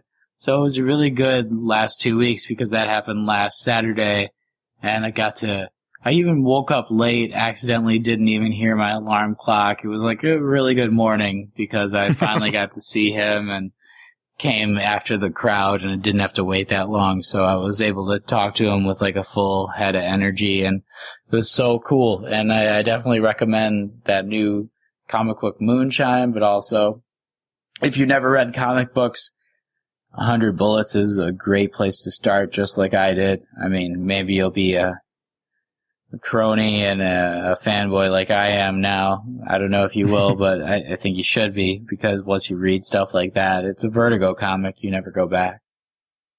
I haven't read it, but I know the premise of it, and I'm surprised that it hasn't been turned into, like, an HBO or Showtime series by this point.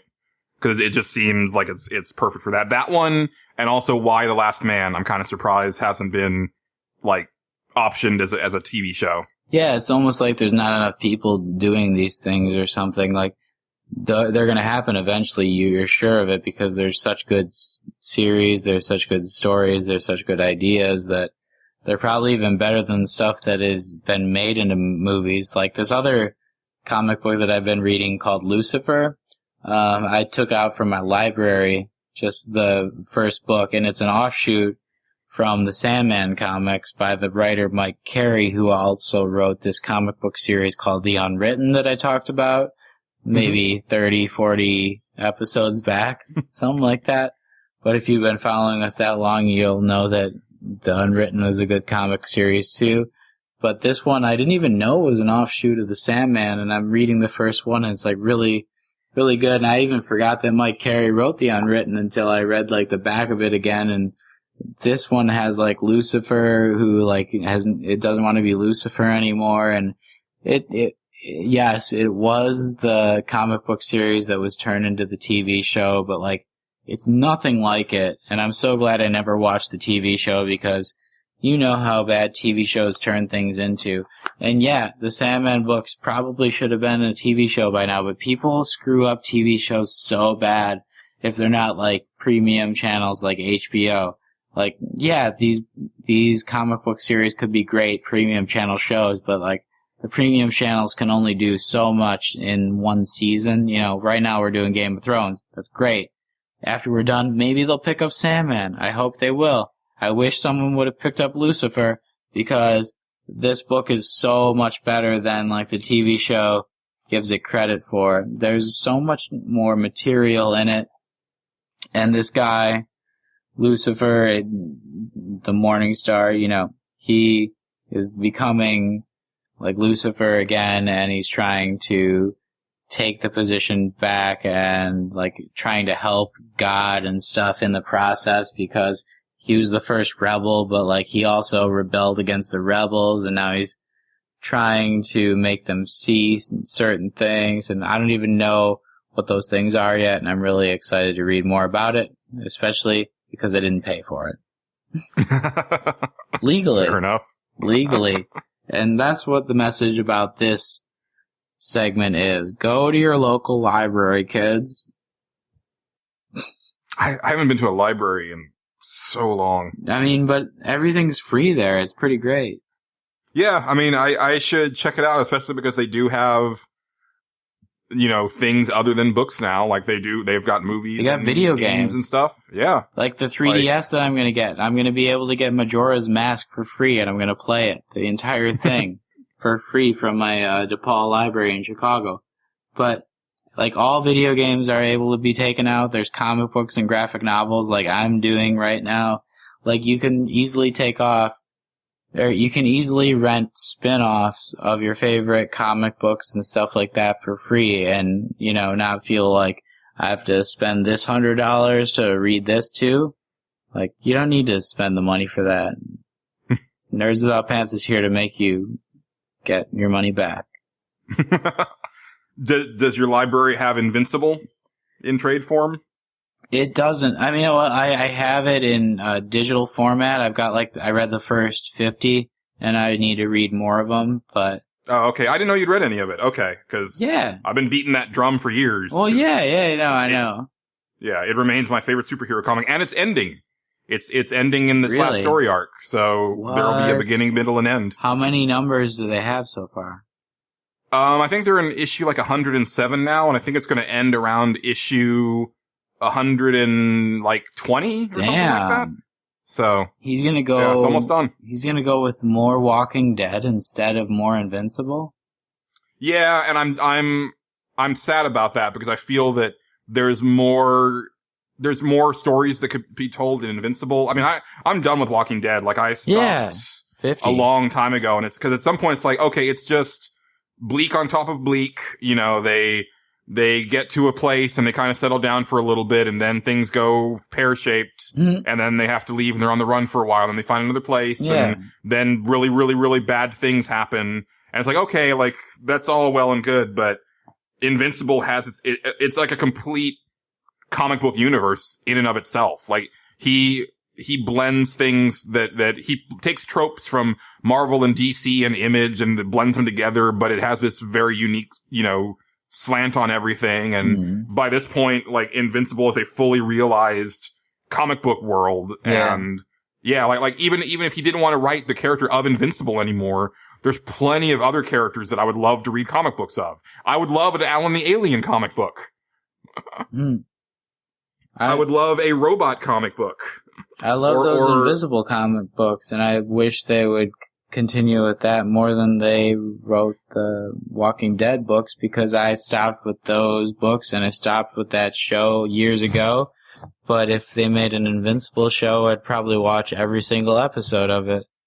Yeah, I want either a movie franchise or a TV series or even an animated series. I want him translated somewhere where like the masses can see what I've been seeing for 15 years. You know, it's hard for me to say anything should be a movie now, because I'd rather have more content in a TV show. And for me, it's like, if I want something to be a movie, I don't really care about it as much anymore. For instance, Doctor Strange I really liked, but I wish there was more of it. I saw it in the past 2 weeks in 3D. It was one of the best 3D movies I've ever seen. Hell yeah, it was. I thought that it made me care about the character that I didn't even really know that much about. And I wish that Benedict Cumberbatch was that character instead of Sherlock Holmes more often. Yeah. Well, you know, for me, it's like I love going to the movies. I love watching movies. The thing that I like about those Marvel movies is that, yeah, they get people to learn these characters that they didn't know about. Maybe to go read the comics. Like, I've only recently started reading Doctor Strange. I've been reading him for about a year now, and I've been loving that comic book, and hopefully people who liked the movie will go check out that series because it's really good. But so what do we read if we liked it? Because I was going to ask you anyway. Do we just read the new series and The Oath, and is that it? Or is there anything else? Well, no, the new, well, I don't know, like, literally, I don't know any of, like, the big Doctor Strange arcs from before I started reading, because up until a year ago, my only exposure to Doctor Strange was the Infinity Gauntlet storyline, because he's the only person on Earth who has an idea of what's going on before it happens. Mm-hmm. And so he ends up, I think, either contacting the Silver Surfer or the Silver Surfer comes to him. Because he's the only one who's aware of, like, what Thanos is doing out there in the cosmos. But, other than that, I didn't know anything about him. You know, they mentioned that a little bit in Doctor Strange, and I'm glad that you told me a little bit about it, because that makes me reassured that, like, Benedict Cumberbatch is going to be, like, a big deal in the next 10, 15 years for the Marvel superhero universe. And that's a great thing for me, because I thought he was just the right amount of funny and just the right amount of, like, I'm just a really good actor. Well, yeah, and that's kind of what I was getting to, was I really wish that the Marvel movie people and the Marvel TV people would stop being idiots towards each other, because there's this rift between them. And that's the reason why you don't see a lot of interaction between Agents of S.H.I.E.L.D. and the movies anymore. Or, you know, the fact that the Netflix shows are almost completely walled off from everything else. To the point that apparently they're talking about recasting Daredevil for the movies because they want it separate from the Netflix shows. And I think that's a huge mistake. Whoa. If anything, I want to see Doctor Strange in Daredevil and Cage, because in the comics, I do know this, that Doctor Strange, even though he deals with the mystical, he's more of a street level guy than the Avengers are. Like, he ends up dealing with, like, Ghost Rider and Blade and Daredevil and stuff, and kind of those fringier characters. And Benedict Cumberbatch comes from TV. Yeah. So to me, it's like, it's not below his ego. Like, I know we're never gonna have Robert Downey Jr. on Agents of S.H.I.E.L.D. because he's Robert Downey Jr., right? But Benedict Cumberbatch, he's a TV guy that has done movies, you know, in between TV seasons. So I feel like that's not beneath him. It's possible. I mean, Benedict Cumberbatch does a lot of little movies as well. Like, he did a little thing with Tom Hardy, just like a fake documentary. But they're going the other way, I think, with Marvel. And, like, the Inhumans is going to be an IMAX movie for, like, the first 2 weeks, but then it's going to become a TV show. So, like, their TV shows are debuting as movies, but I think the movies should more go into the TV shows. Like you said, it's sort of like they're going the opposite direction. Yeah, and you'll expect Inhumans to either, well, it depends on if Agents of S.H.I.E.L.D. is getting canceled or if it's going to be a spin-off. But you'll probably see some cross-play between Inhumans, the show, and Agents of S.H.I.E.L.D. But you're not going to see anything with those and the Netflix stuff or the Netflix stuff and the movies. And it's really bothersome to me because, you know, that's kind of like, you want to see all that's like, you know, when it comes to Infinity Gauntlet or the Infinity War Avengers movie, I want everybody in there. You know, I want every single hero that they've shown to be in there, even if they're only in there to die. Because, spoiler alert, a lot of heroes die in Infinity Gauntlet. I didn't know. I mean, I don't know anything about the Infinity Gauntlet. It's something that I didn't spoil for myself because I knew that it was happening in the movies about 10 years ago. So I was like, this is something I'm not going to follow so I can see it all on the big screen. And I've seen like all my favorite movies on the big screen, and I've watched them multiple times on the small screen as well. And something that I'd never really followed, even so, was like Doctor Strange, maybe partially because of it, because he's wielded in Infinity Stone. But when I saw that, I was just like realizing my own blind spot and how much I'd rather see this magical side of the Marvel Universe instead of the more realistic side that they show. Maybe it's because they don't have like the technology for CGI and the spells that they wish they had. But if they did, man, those spells that they cast and like the books that they're reading and stuff made me just feel like a part of the movie in a way that like I was like learning with Doctor Strange in the process, and I really wish I could be more a part of and see like that magical side and more battles against Dormammu, because that was a great way that he does that thing. Well, if you liked that, like I would recommend starting with I think there's 2 trades right now from the current run from Jason Aaron and Chris Bachalo. Because it does focus on Doctor Strange as he's a doctor who he's still helping people like with their health and stuff, but he's helping them because there's this unseen world, and like they're like, you know, he sees people being like fed on by like other dimensional beings. And so he just kind of walks up to him and is like, hey, stop it, get off of her, you know, and then, you know, removes it from this person. And all of a sudden she's like, whoa, I just feel so much happier. I don't know why. You know, like little things like that. And the first, like big story is this, character, the Empirical. He's from like outer space, and he's all about science. He's trying to eradicate, magic in every dimension.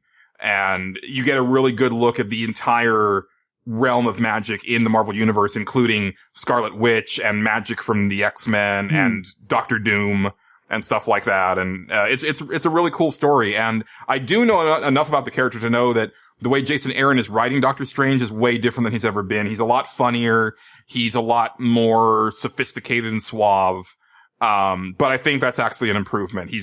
I think that the old Doctor Strange could have been classified as really stuffy and kind of hard to read. I've heard the same criticism leveled against Silver Surfer, who's one of my favorite superheroes. But if you read old 90s Silver Surfer, he's super verbose and kind of devoid of humor. And it can be a little bit difficult to read because there's not much levity, and everything is very serious and sciencey. Yeah. Yeah, I was just thinking more about the Doctor Strange, though. They seem to have a little bit of an identity crisis when, like, constructing the early Doctor Strange character, if he should be more about his, like, hands and stuff and, like, who he is as a doctor, or if he should really fall into the magical aspect of it in the movie. And I didn't really know, like, as far as the history goes in the comics, like, what's more canon, if they should have made him go magic really fast. But I thought to myself, like, that's really an easy answer. Like, if you see you can do stuff with magic, like, you just go right to it. You don't even think to yourself, like, yeah, I wish I had my hands. I wish I could do this surgery for, like, normal people. No, you want to do a Hadouken, and you want to, like, help the entire world. Like, the entire reason you were probably trying to be a doctor was to help the world to begin with. But now, instead of helping one person, you can help, like, millions at a time. There's no way. I don't understand why his drive had, like, that point where he was like, what should I do? Should I really, like, try to do this, or should I try to, like, get my hands back still? I don't know. Oh, I think, that aspect is probably still from the comics, because I think even to this day, like, his hands don't work, properly. It's probably a good thing. Yeah.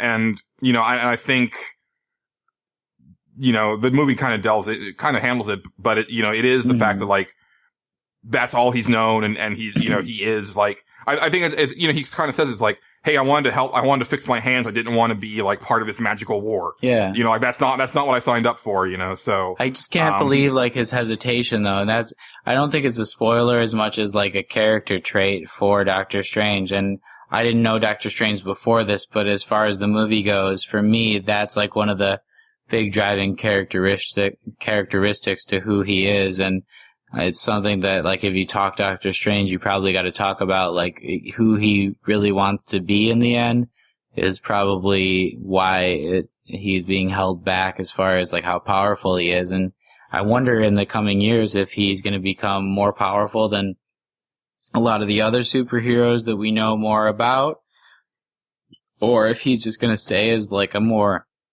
Hawkeye-type peripheral character, because he already has his own movie. And he's gonna only become more powerful after his origin story, but like, what do you think is like the future for Doctor Strange?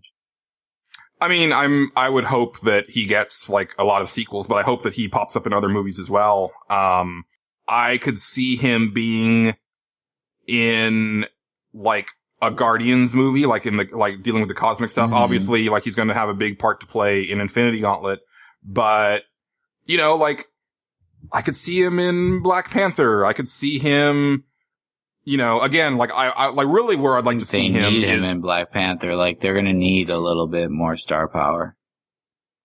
I don't know. The nice thing about those Marvel movies is that a lot of times they don't have to rely on star power because they just make really good movies and they get the right person. Like, go back to like Thor. Like they had Anthony Hopkins. Like he was kind of the big guy in that movie, but like Chris Hemsworth was nobody. Wasn't he? No. Like they just got somebody that they felt fit the role. Yeah. So, and I think the actor playing Black Panther is amazing. So yeah, I think he's they're really good there. good. He's really good. Yeah. But I guess back to your point, like if they follow like closely to the comic book, like Doctor Strange is one of the most powerful people in the Marvel universe. Like during World War Hulk, I recently read that story arc. And he goes toe to toe with the Hulk, because he can. Mm-hmm. So, he's definitely up there on the power level. So I would like to see it. The only complaint that I have about the Doctor Strange movie is that it's a lot more kung fu-y than I thought it would be. Like they're doing a lot of melee attacks and like conjuring melee weapons and fighting with martial arts. Yeah. Where I more associate Doctor Strange with casting spells and kind of being crafty and almost like the Doctor from Doctor Who, like kind of avoiding combat, but doing things, with his abilities that he's like, oh, like, this big hulking monster's coming at me. Let me just like teleport it to another dimension. Okay. Like instead of conjuring like a giant axe and like fighting it toe to toe type of thing. Well, just to be a devil's advocate, I would want to say that maybe this is because his origin story is happening. He can't think of those bigger things yet. And like the first big spell that he casts, at the end is kind of more along the lines of what you're talking about. I don't want to give it away in any way, but it's like one of the cooler climaxes I think I've seen. I think definitely the best climax I've seen in a superhero movie. Yeah. And also, like, I can't really complain about the combat too much because, like, seeing the Ancient One fighting with those magical fans, it's, like, really awesome. I love Tilda. She might be an actual alien. She might be the proof that, like, extraterrestrials exist. Yeah. I thought she was gonna turn into, what's the other Marvel character that's like the Observer or whatever? Like, the Watcher? The Watcher, yeah. She looks like the Watcher to me. Yeah, like an actual one. There is a fan theory that says that Stan Lee is actually the Watcher. And like all of the different cameos is the Watcher in all of those movies, like just kind of observing what's going on, but like being nonchalant about it. And I really love that concept. That'd be so cool, but he like can't die in order for that to happen for like 10 more years because they won't like show that happening for another like few big like events. Well, and then the other problem is that the Watcher is a Fantastic Four character, and Fantastic Four is still locked up with Fox. So, we should probably move on unless you got something else, though. We're actually going for a full-length episode. I don't know, just that I wanted to mention, again, Moonshine. I don't know if I mentioned Moonshine, the new Brian Azzarello comic that I got signed as well, with Eduardo Rizzo again, just like 100 Bullets, except it's Prohibition-era gangsters with werewolves, so. My lovely girlfriend Jenny might be into that. That is a cool new thing that's happening right now in comics, and they're not doing it on Vertigo anymore. He's on Image now, so yeah. Brian Azzarello. Everybody's moving to Image. Yeah, Good Guy Comics, good comic book company. Excellent.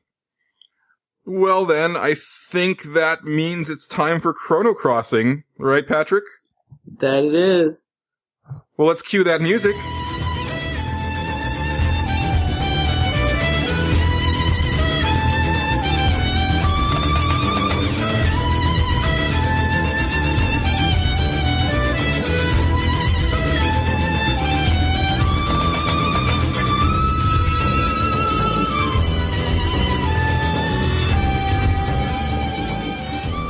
And yes, it is time for Chrono Crossing. We are Chrono Crossing back to the year 2003, which now I'm getting really excited because we are now in, like, the Game Fella's heyday for me. This is it. Like, 2004 was when the store started to decline. 2005 is when we closed. So now we're in it. Like, I think 2003 was my second year at E3, or my first year at E3. I don't remember. I think it was my second. So big year for me. And, you know, I've definitely played a lot of games, but Patrick, you were saying that this one seemed kind of like a dud to you. Yeah, I mean, I think it just was really easy. There was like one at the top of everything else that's like one adventure story to rule them all, and it was the Wind Waker. Like, yeah, I totally called that. I was looking at the list for 2003. I was like, oh yeah, okay. Like, I don't even have to look at the rest of this as far as Patrick's concerned. But does anybody, like, you're gonna really have to convince me to think that there's even a second, like, thing that even comes close to, like, the game that they made. Well, I mean, for me, it wasn't even close. But it's not the Wind Waker? Oh, no, not like it. There was probably 4 other games ahead of it that I would choose. I didn't finish the Wind Waker. It's a Zelda game. Like, I don't finish Zelda games. I get bored with them. My thing with the Wind Waker. Okay, so here's my thing with the Wind Waker. I think it's gorgeous. Like, it's the best looking Zelda game by far. I think it has the best combat in a Zelda game. With the exception of maybe Skyward Sword. I like the combat in Skyward Sword a lot. You're so controversial right now. But it is so freaking boring with the ship. Like going, yeah. I would get off of the ship just to go fight something on an island just to have something to do. Mm-hmm. Like that's how much I hated it. And then when I heard that, like, you know, towards the end of the game, like, you're just on the ship trying to find Triforce pieces or something like that, which apparently they fixed in the HD re-release. But, yeah, like, that stuff just bored the crap out of me. I will give it props for being the only Zelda game that gives Link a personality. Like, his facial expressions are so good in that game. Like, I love the part where they stick you in the barrel and, like, launch you towards the fortress that you have to stealth through. And he, like, the look on his face is just priceless as they're doing the countdown. So I love it for that stuff. It's just, yeah, it didn't hold my attention as per the huge with Zelda games. I think even, wasn't the ship, like, alive or something like that, too?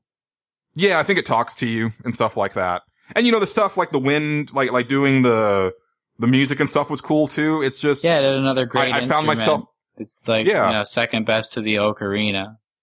Yeah, it's just, I mean, I felt that, like, having all that water between things to do, like, really hindered it for me. If it was a more traditional overworld with, like, some places where you're on the ship, I think I would prefer that. Maybe Breath of the Wild will be that, where, you know, you're exploring more of a world, but maybe there's some parts where you're, you know, on a boat or something like that and exploring different islands. I think that'd be really cool. But yeah, it just lost my interest pretty quickly. Like, I think I probably got through the first, like, 2-3 dungeons maybe. I probably only played it for about 6 hours. See, I think it's great, and it's like a precursor to Assassin's Creed Black Flag in a lot of ways, which you liked years later, but that had more detailed like environments in the islands. As far as this goes, I think the story actually paid off really well.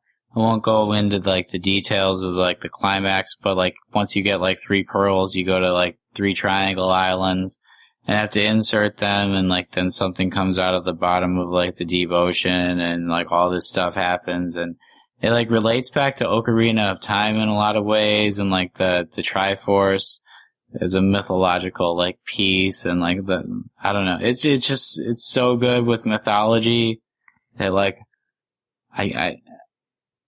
it's like canon to me as far as like history, and I can't think of anything else that like even scratches that itch this year in 2003. I can't even think of one other game that you would put in front of this, much less 5. So I'm really interested into the other games. Like, we could talk about the Wind Waker endlessly about how good it was in so many different aspects, but I think everybody's heard about it so much. It's more like we need to hear about what could even possibly challenge it. Okay, so what if I told you that a game came out this year that was basically if Shigeru Miyamoto and Hideo Kojima got together and designed a game? Would that do anything for you? I mean, yeah, but that obviously happened and I don't know about it. What is it? It is Beyond Good and Evil, my friend. Oh, right. I haven't even played through that yet, so that's one of the few that a lot of these games I was like, this is probably a good game, but I didn't get to play it, like the Star Wars Knights of the Old Republic or whatever. Mm-hmm. And a lot. Yeah, and I haven't played much of Old Republic. I've played like probably like an hour or 2 of it on PC. A lot of those people swear by it though, and it's like why they're big Star Wars fans. You know, there's a lot of games like that, like Beyond Good and Evil. Like I have that, but I can't really play it right now. Well, I can. It's on my PlayStation 3. I think I got it for PS Plus for free 1 year. Month, I mean. But it's still one of those games that I just refuse to play because it's one of those games that everybody didn't play. Well, no, it's one of those games that nobody played when it came out, and now everybody like holds up as one of the best games. But yeah. Guess what, motherfuckers? I played it the year it came out. So don't come and talk to me about how, oh, it's this hidden gem, blah, blah, blah. No, I paid for it when it was still full price. Yeah. Okay? Because the sad thing about Beyond Good and Evil is it was one of the biggest flops I have ever seen in my days of retail. It came out, I think, in November of 2003, and by December, it was $19.99. Also, Prince of Persia: The Sands of Time, colossal failure. I don't know how that game got so many sequels, because it did not sell, and neither did The Warrior Within, and neither did The Two Thrones. Yeah. So I don't know how Ubisoft kept, like, going to bat for that. People who like that series should be very thankful that they kept going. JD. Yeah, and we'll get to that in a little bit, but no, so Beyond Good and Evil, like, it's got elements of Zelda, like it's got like an overworld, it's got Zelda-style combat, you know, like kind of Z targeting, melee, it's got stealth that, is very well done, it's got this sort of conspiracy theory / alien / military establishment that you're rallying against that feels like a Kojima idea. And that's why when the game came out that year, we put up like a wall of like, these are games that you should spend your Christmas money on that you probably didn't play. And I remember putting like Sphinx on there and Metal Arms Glitch in the System and iNinja. And the other one was Beyond Good and Evil. And I put a little card that said, if Miyamoto and Kojima got together and made a game, it would be this, because it has those design sensibilities. It feels like an Nintendo designed game. Wow. But then with like, a lot of influence from Kojima, like kind of the cinematic element to it and just the storyline. But then it's undeniably French. Like, you look at it and it's like, this doesn't feel like an American game. I just saw a trailer, over the weekend for, Valerian, which is based on a French comic book. And even before, they said it was based on a French comic book, I was looking at it, I was like, this looks like a French comic book. Because there's a certain design sensibility that the French have with like their sci-fi and their fantasy and their comics that's just very unique, and Beyond Good and Evil has that. I mean, your sidekick is your uncle, and he's a pig. Like, and I think that's part of the reason why I turned people off, because it's like, why is there a pig in this game? Yeah. But it works really well, and nobody likes pigs. The soundtrack is fantastic. Like, I have to say that since Angelo isn't here, but like, it is a glorious soundtrack. And then you've got like the photographing stuff, because she's a journalist and you're doing that to get money. It's just a wonderful game. And, you know, there were a lot of games on here that I was going down the list. It's like, oh, Castlevania Aria of Sorrow came out this year. That's one of my favorites. Final Fantasy X-2 came out this year. Silent Hill 3 came out this year. Dot Hack came out this year. All of those games, like, are like some of my favorite games. But Beyond Good and Evil is like just on a different level. I'm not excited for the sequel because I feel at this point there's no way that it can be any good. And also because, again, that game didn't sell. And I've heard Michel Ancel say that he needs the game to be on next generation. I think he said that last year, or last generation. He said he wanted to wait for next gen because it was the only way that he could realize, like, his vision of the game. And it's like, no, dude. Like, you don't need to put a lot of money behind this game because it's not going to make it. Like, put this out as like a really bare bones, you know, like digital release game and just be done with it, because that's the only way you're going to make a profit on it. Well, if you do make a profit on it, you should not put the number 2 after it, because the people who played number 1 are not going to be enough to like support you, and you're going to need a new audience. And a lot of people don't like just pick up a new series like that. It takes a while and like traction to gain, and you don't have that. So hopefully it's like Beyond Good and Evil, Evil Beyond or something, you know? Right. Yeah. I mean, it's been 13 years. Like there's an entire generation of people almost who don't know what Beyond Good and Evil is. Yeah. So yeah, it would be better to just do another game called Beyond Good and Evil at this point. So yeah, I mean, Wind Waker is excellent, Patrick. Don't get me wrong, but Beyond Good and Evil just hit me in a way that few games do. Now, I will say, you know, just as a little caveat, when they did the HD release, there's some weird stuff with like the way that the camera movement is done that's just kind of a bizarre option, and so it can be a little difficult to play. I told my girlfriend that she should try it out, and she just could not get around the camera controls, because I think everything is inverted, like not just the Y-axis but the X-axis also, and you can't change it. So that's a little bit weird. I don't know if that's the way it was originally on PS2 and Xbox and GameCube, but it's just something to think about if you're trying to go back to it now. It might be a little bit difficult. Over at PixelBit, we got a bunch of feedback, and now Patrick. Oh, okay, no, Patrick, you can't deny me this one, because you were saying like, how could there be anything even close to Wind Waker? But Transmet 2033 says 2003 is Ratchet and Clank Going Commando. Oh yeah, I mean, I know Going Commando. It's like, yeah. You of all people cannot be that dismissive of a Ratchet and Clank game. I mean, the early Ratchet and Clanks were like great, but they were like, you know, great in a way that was like just funny in a way that was like not aware. But then once the future games came out, I feel like they were aware of their humor, yet they were also like scientifically great, and I don't know, they took it to a whole nother level. So I could see it too. That was like actually the only other thing that I forgot about that one when I said that comment, and was like thinking to myself earlier today, I could just say that and be done with it, and you know, like people are all thinking, oh yeah, he likes Ratchet and Clank, he's got to say that. But then you could also think like, oh yeah, he likes Zelda, and he's got to say that. So right. I had fanboys backing me on either corner, and I had to choose like the more classic corner in the end, not the one that was satirizing the entire industry. Well, and I do like the fact that like people are starting to get a good enough picture of each of us that they can kind of try to guess about what our games are going to be.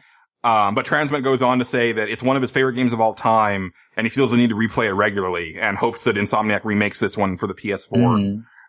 Well, they did that HD re-release of like all 3 games on the PS3, and that should be just, you know, that should be good enough. Yeah. But I guess they could, you know, bump it up just a little bit more on PS4, like they did with Final Fantasy X. They have it on Vita too, though, right? I think. I don't know. Or is that just Jak and Daxter trilogy? But I thought it was, I think it's Ratchet and Clank as well, that you can play the three of them. It very well could be. I don't see why they wouldn't have done it. Jamie, fellow Pixelbit staff writer, says, my favorite game of 2003 is hands down Beyond Good and Evil. Yes. A buddy of mine at the local mom and pop video game store recommended I try it out. Initially, I didn't expect much from the game because I didn't remember hearing any real buzz about it. It just kind of appeared one day. But I was pleasantly surprised upon playing through the game. The soundtrack was great and the story is refreshingly original. I loved Jade as the main character. She wasn't super sexualized just because. The game had good mixture of action and stealth elements and felt surprisingly believable. Still waiting on that sequel though. And I love the fact that Jamie said that it was a mom and pop video game store that convinced him to play it. Because again, like I said, you know, I would push that game so hard on people. Unfortunately, I didn't have much success putting it in the hands of people. I would run the demo for it constantly and ask people to try it. And, you know, I think there was just something about, like, one, playing a female character, and two, having a pig as your sidekick that just turned people off at the time. Yeah. Yeah, like I said, I think a lot of people just don't even eat pigs, so they don't want to be, like, playing with a pig. Extrian continues his streak of picking very eclectic games that I would never even think of, and I love him for it. He says it's Phantasy Star Online 3, Card Revolution for the GameCube. Whoa. He says, huge shout out to Crimson Skies, High Road to Revenge for Xbox. But PSO3 is my game of 2003. It's deservedly underrated. I never played PSO1 and 2, but I can see the disappointment from fans on 3. The concept was unlike the first two. It was more of a card collector and had me hooked for months until I messed up my save data during a transfer. Honestly, this year saddens me since sequels have never been released since. I didn't play that one. I remembered it coming out and looking at it and being like, this doesn't make any sense to me. This is just a really weird, this is just a weird thing. Like, at the time, it kind of felt like a cash grab to me because, like, card games were so popular at the time. I was like, oh, you just took Phantasy Star Online and threw, like, cards into it. Like, this seems really lazy, guys. Like, way to go. And it was on the GameCube, and at this point, I think the GameCube was kind of like establishing itself as kind of like, you play Nintendo games on it, and then there's a couple, like, third-party things that just kind of, like, shoved onto it to get it out the door. And I felt at the time, maybe undeservedly, that Phantasy Star Online 3 was kind of that. I bet it's super expensive now on the GameCube if you track one down. On the other hand, I think that the GameCube saved me for gaming this year. Obviously, it was my game of the year, but there was also games that I didn't even play that were great exclusives and other games that I wanted to play on the system, I think, that came out this year that were good too. Nobody said it yet, but maybe somebody will, like Beautiful Joe. But yeah. That's only on GameCube, you know. Oh, this was actually, this is the beginning of the Megaton / Capcom 5 releases, because I think it was Beautiful Joe and Piano 3. And then we got Resident Evil 4 the following year. Oh, yeah. And then the others got canceled. Oh, and I forget where Killer 7 landed. I don't know if it was this year or the following year. Yeah, I didn't even And then see we never got Dead Phoenix. Maybe so. Which always looked, I wish. It looked like a, pseudo sequel to Legendary Wings. And I don't know why nobody said that at the time. But when they showed the trailer, it was like, oh, it's like third person Legendary Wings. This is awesome. But, it was never meant to be. And then Piano 3 was utterly disappointing. Like, go compare that original trailer to what we got, and it's so demoralizing. A lot of people around that time, though, were trying to do more with technology than they really could. Yeah, and I think, well, and I don't know, like, I don't think that what the demo was like more than what the GameCube could have handled. I just don't know what happened to that game. Like, I don't know, Piano 3 was not fun. Fire in the Hole says, my pick is Star Wars Knights of the Old Republic. One of my top 5 favorite games. I was never a fan of action RPGs until this game. The only one I completed at this time. This was one of the rare games where I completely played it one way, light side, and then turned around and played it again the opposite with dark side. This game and the sequel needed a remaster, it needs a remaster, although I do own it on the iPad. It's just different. Oh, and then, real quick, I forgot that Fire in the Hole had a question that I meant to answer earlier. He says, just wanted to ask if you guys played Ape Escape 2 originally on the PS2. The voice actors were from the original Pokemon anime. It was kind of cool, but the version of Ape Escape 2 you can currently buy on PS4 has changed the voice actors. I did not, well, I take that back. I played a little bit of Ape Escape 2 in the store when it came out, but not nearly as much as I did Ape Escape 1, because Ape Escape 1 was like, kind of like, hey, we've got analog sticks now, look what we can do with it. So it was really cool to like play around with that on the PS1, and, you know, it's such a silly game and everything. And then the sequels came and I felt like, okay, I've already done this, I don't really need to do it again. But I think it's crazy that they would have redubbed the voice acting for a re-release.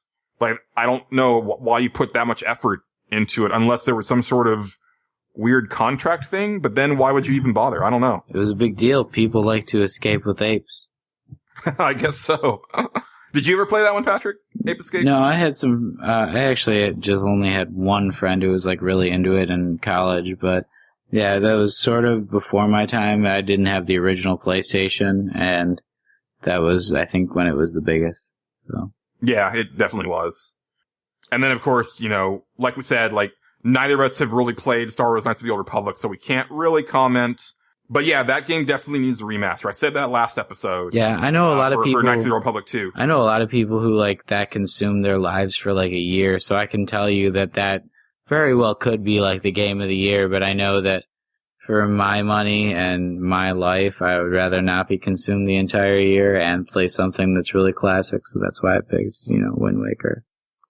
Right. Michael117, this is really funny.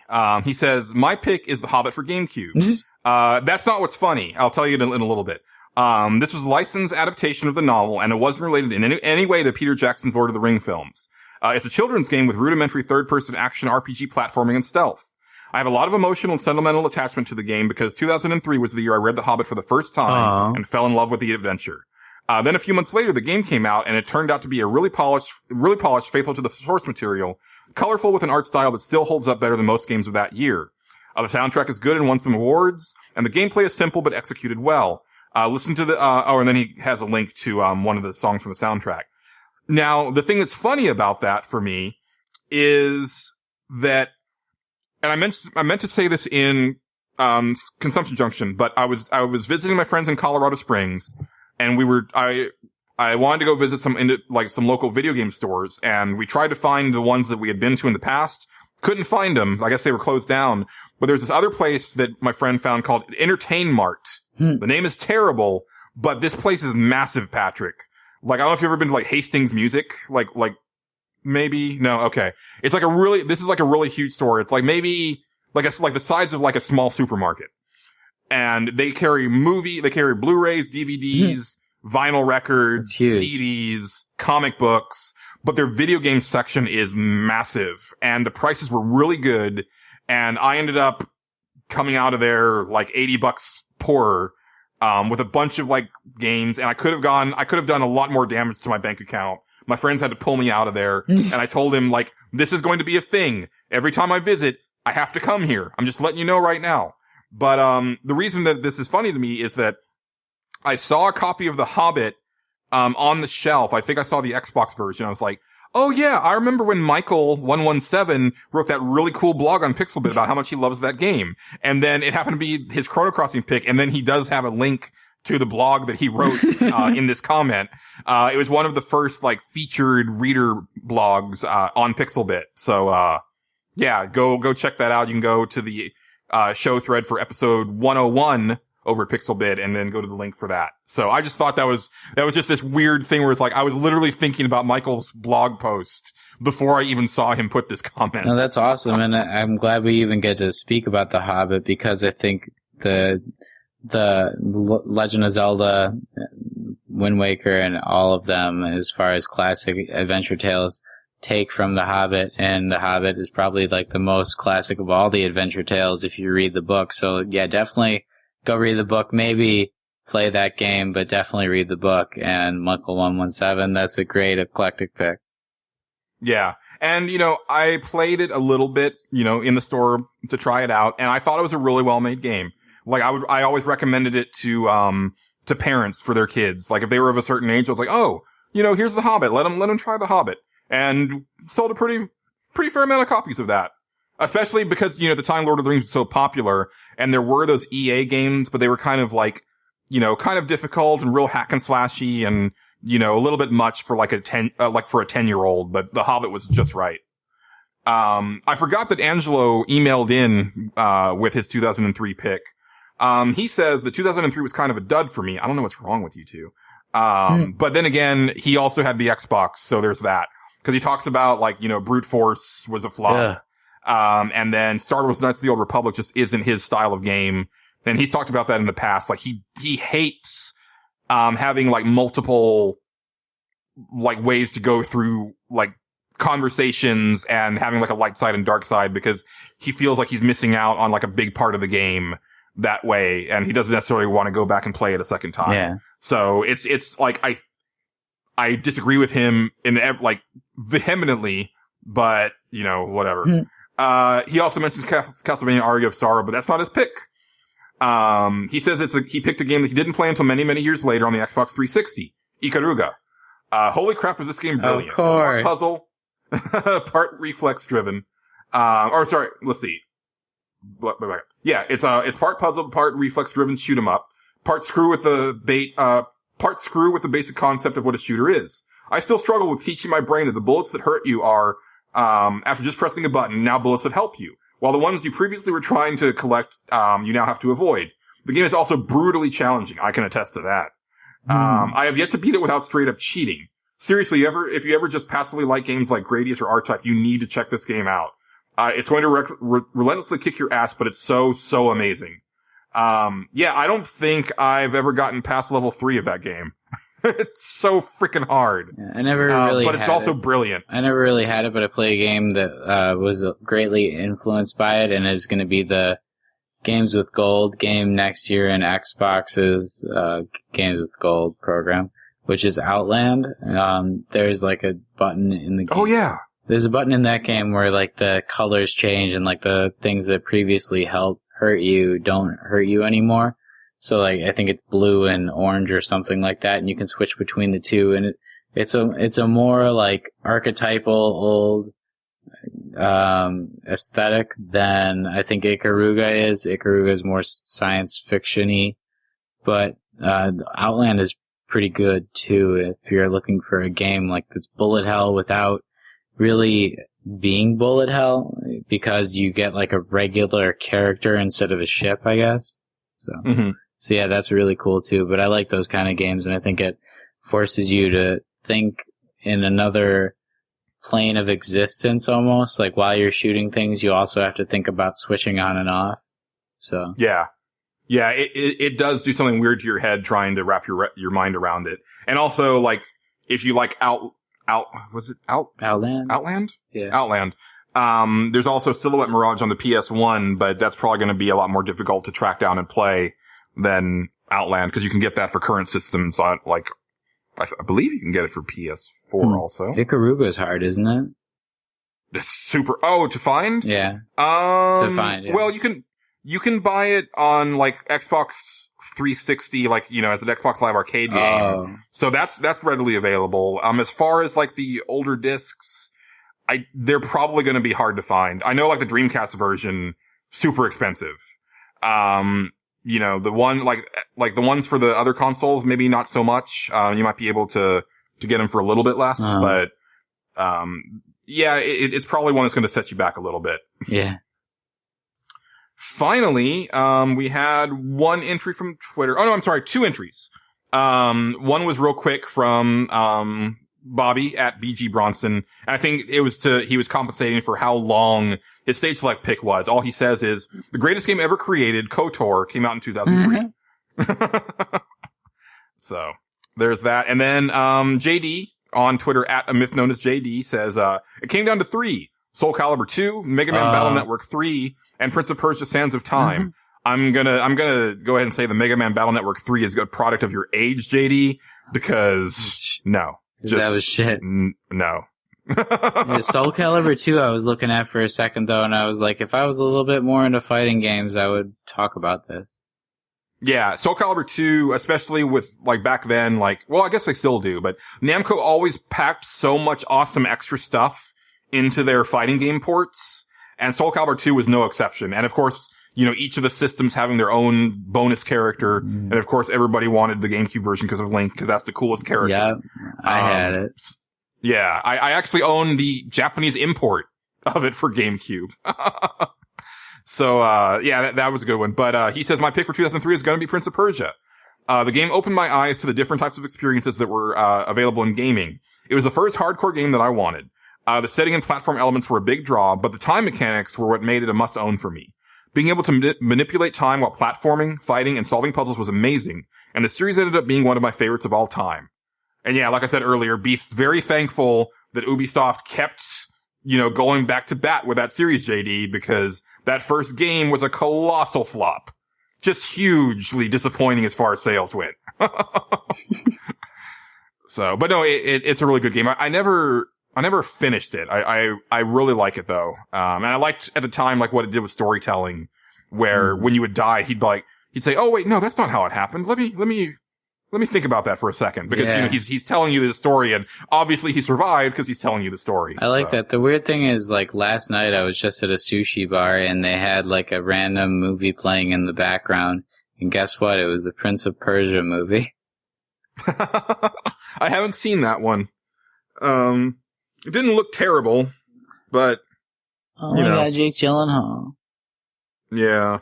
And it's funny because people were like, "Oh, like he's not Arabian." It's like, well, yeah, but he looks just like the character in the game, and I think that's what they were trying to go for. Yeah, but everybody's whitewashing recently, and sometimes it works. Like, yeah, they do sometimes look like the character in the game. Like, I think Scarlett Johansson does look like Major from Ghost in a Shell, but she's not Asian. Like, who else would you have cast? I wish it would have been like some hot-ass Asian, but, it's gonna be fine with ScarJo. I think the other people should probably be Asian. As far as the Matt Damon thing, I don't know how to go in that case. There's monsters in that movie. For the Great Wall one? Yeah. Well, he's not supposed to be Chinese, though. That's the thing. Like, he's coming from a different land, so that's fine. Like, originally I thought he was supposed to be playing a Chinese guy. And I was like, how is this even possible? Like, how, in 2016, how does this work? But that's not what's going on. And that movie actually looks kind of cool to me. Oh, like, yeah. Because to me it looks like it's based on, like, Chinese mythology. Sort of like Crouching Tiger, Hidden Dragon, and Hero and stuff like that, where there's like this mysticism to it in their legends, obviously with the monsters, but also like the really, like, vibrant looking armor. It's very colorful and ornate and probably not at all what, their warriors wore back then, but it just looks really cool. Yeah. So I'm down to see that movie.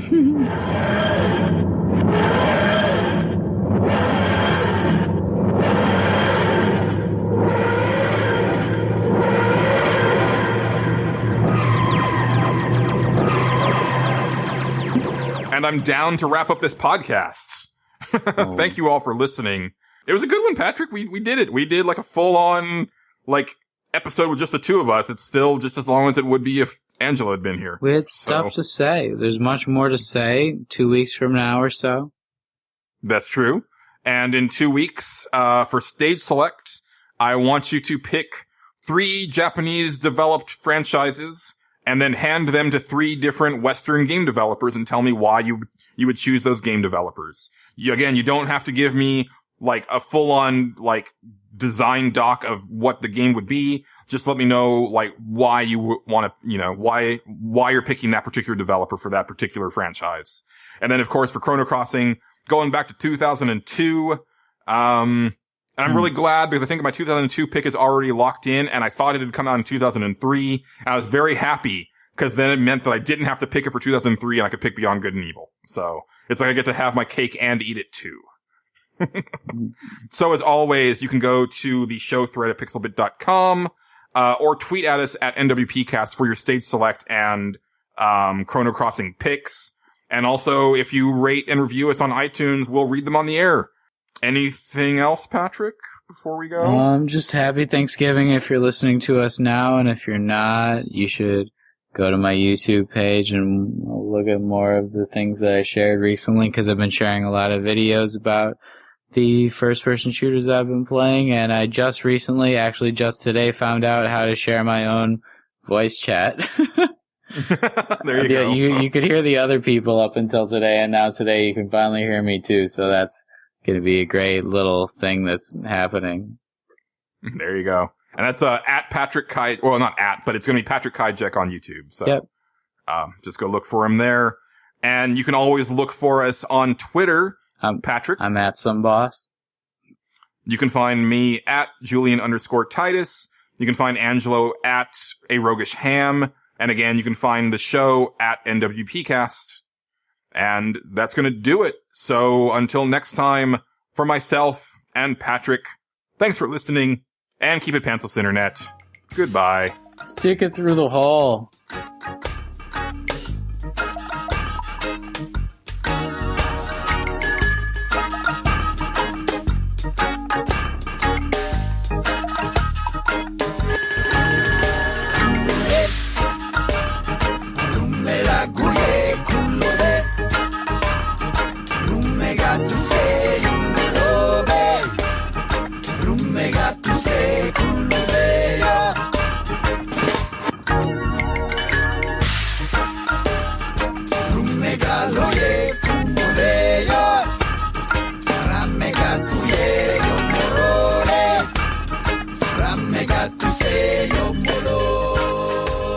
If anyone thinks they're gonna beat me inside that mall and keep me from getting my kids' Christmas presents, they can kiss my fat vagina, 'cause I'm bringing the motherfucking pain!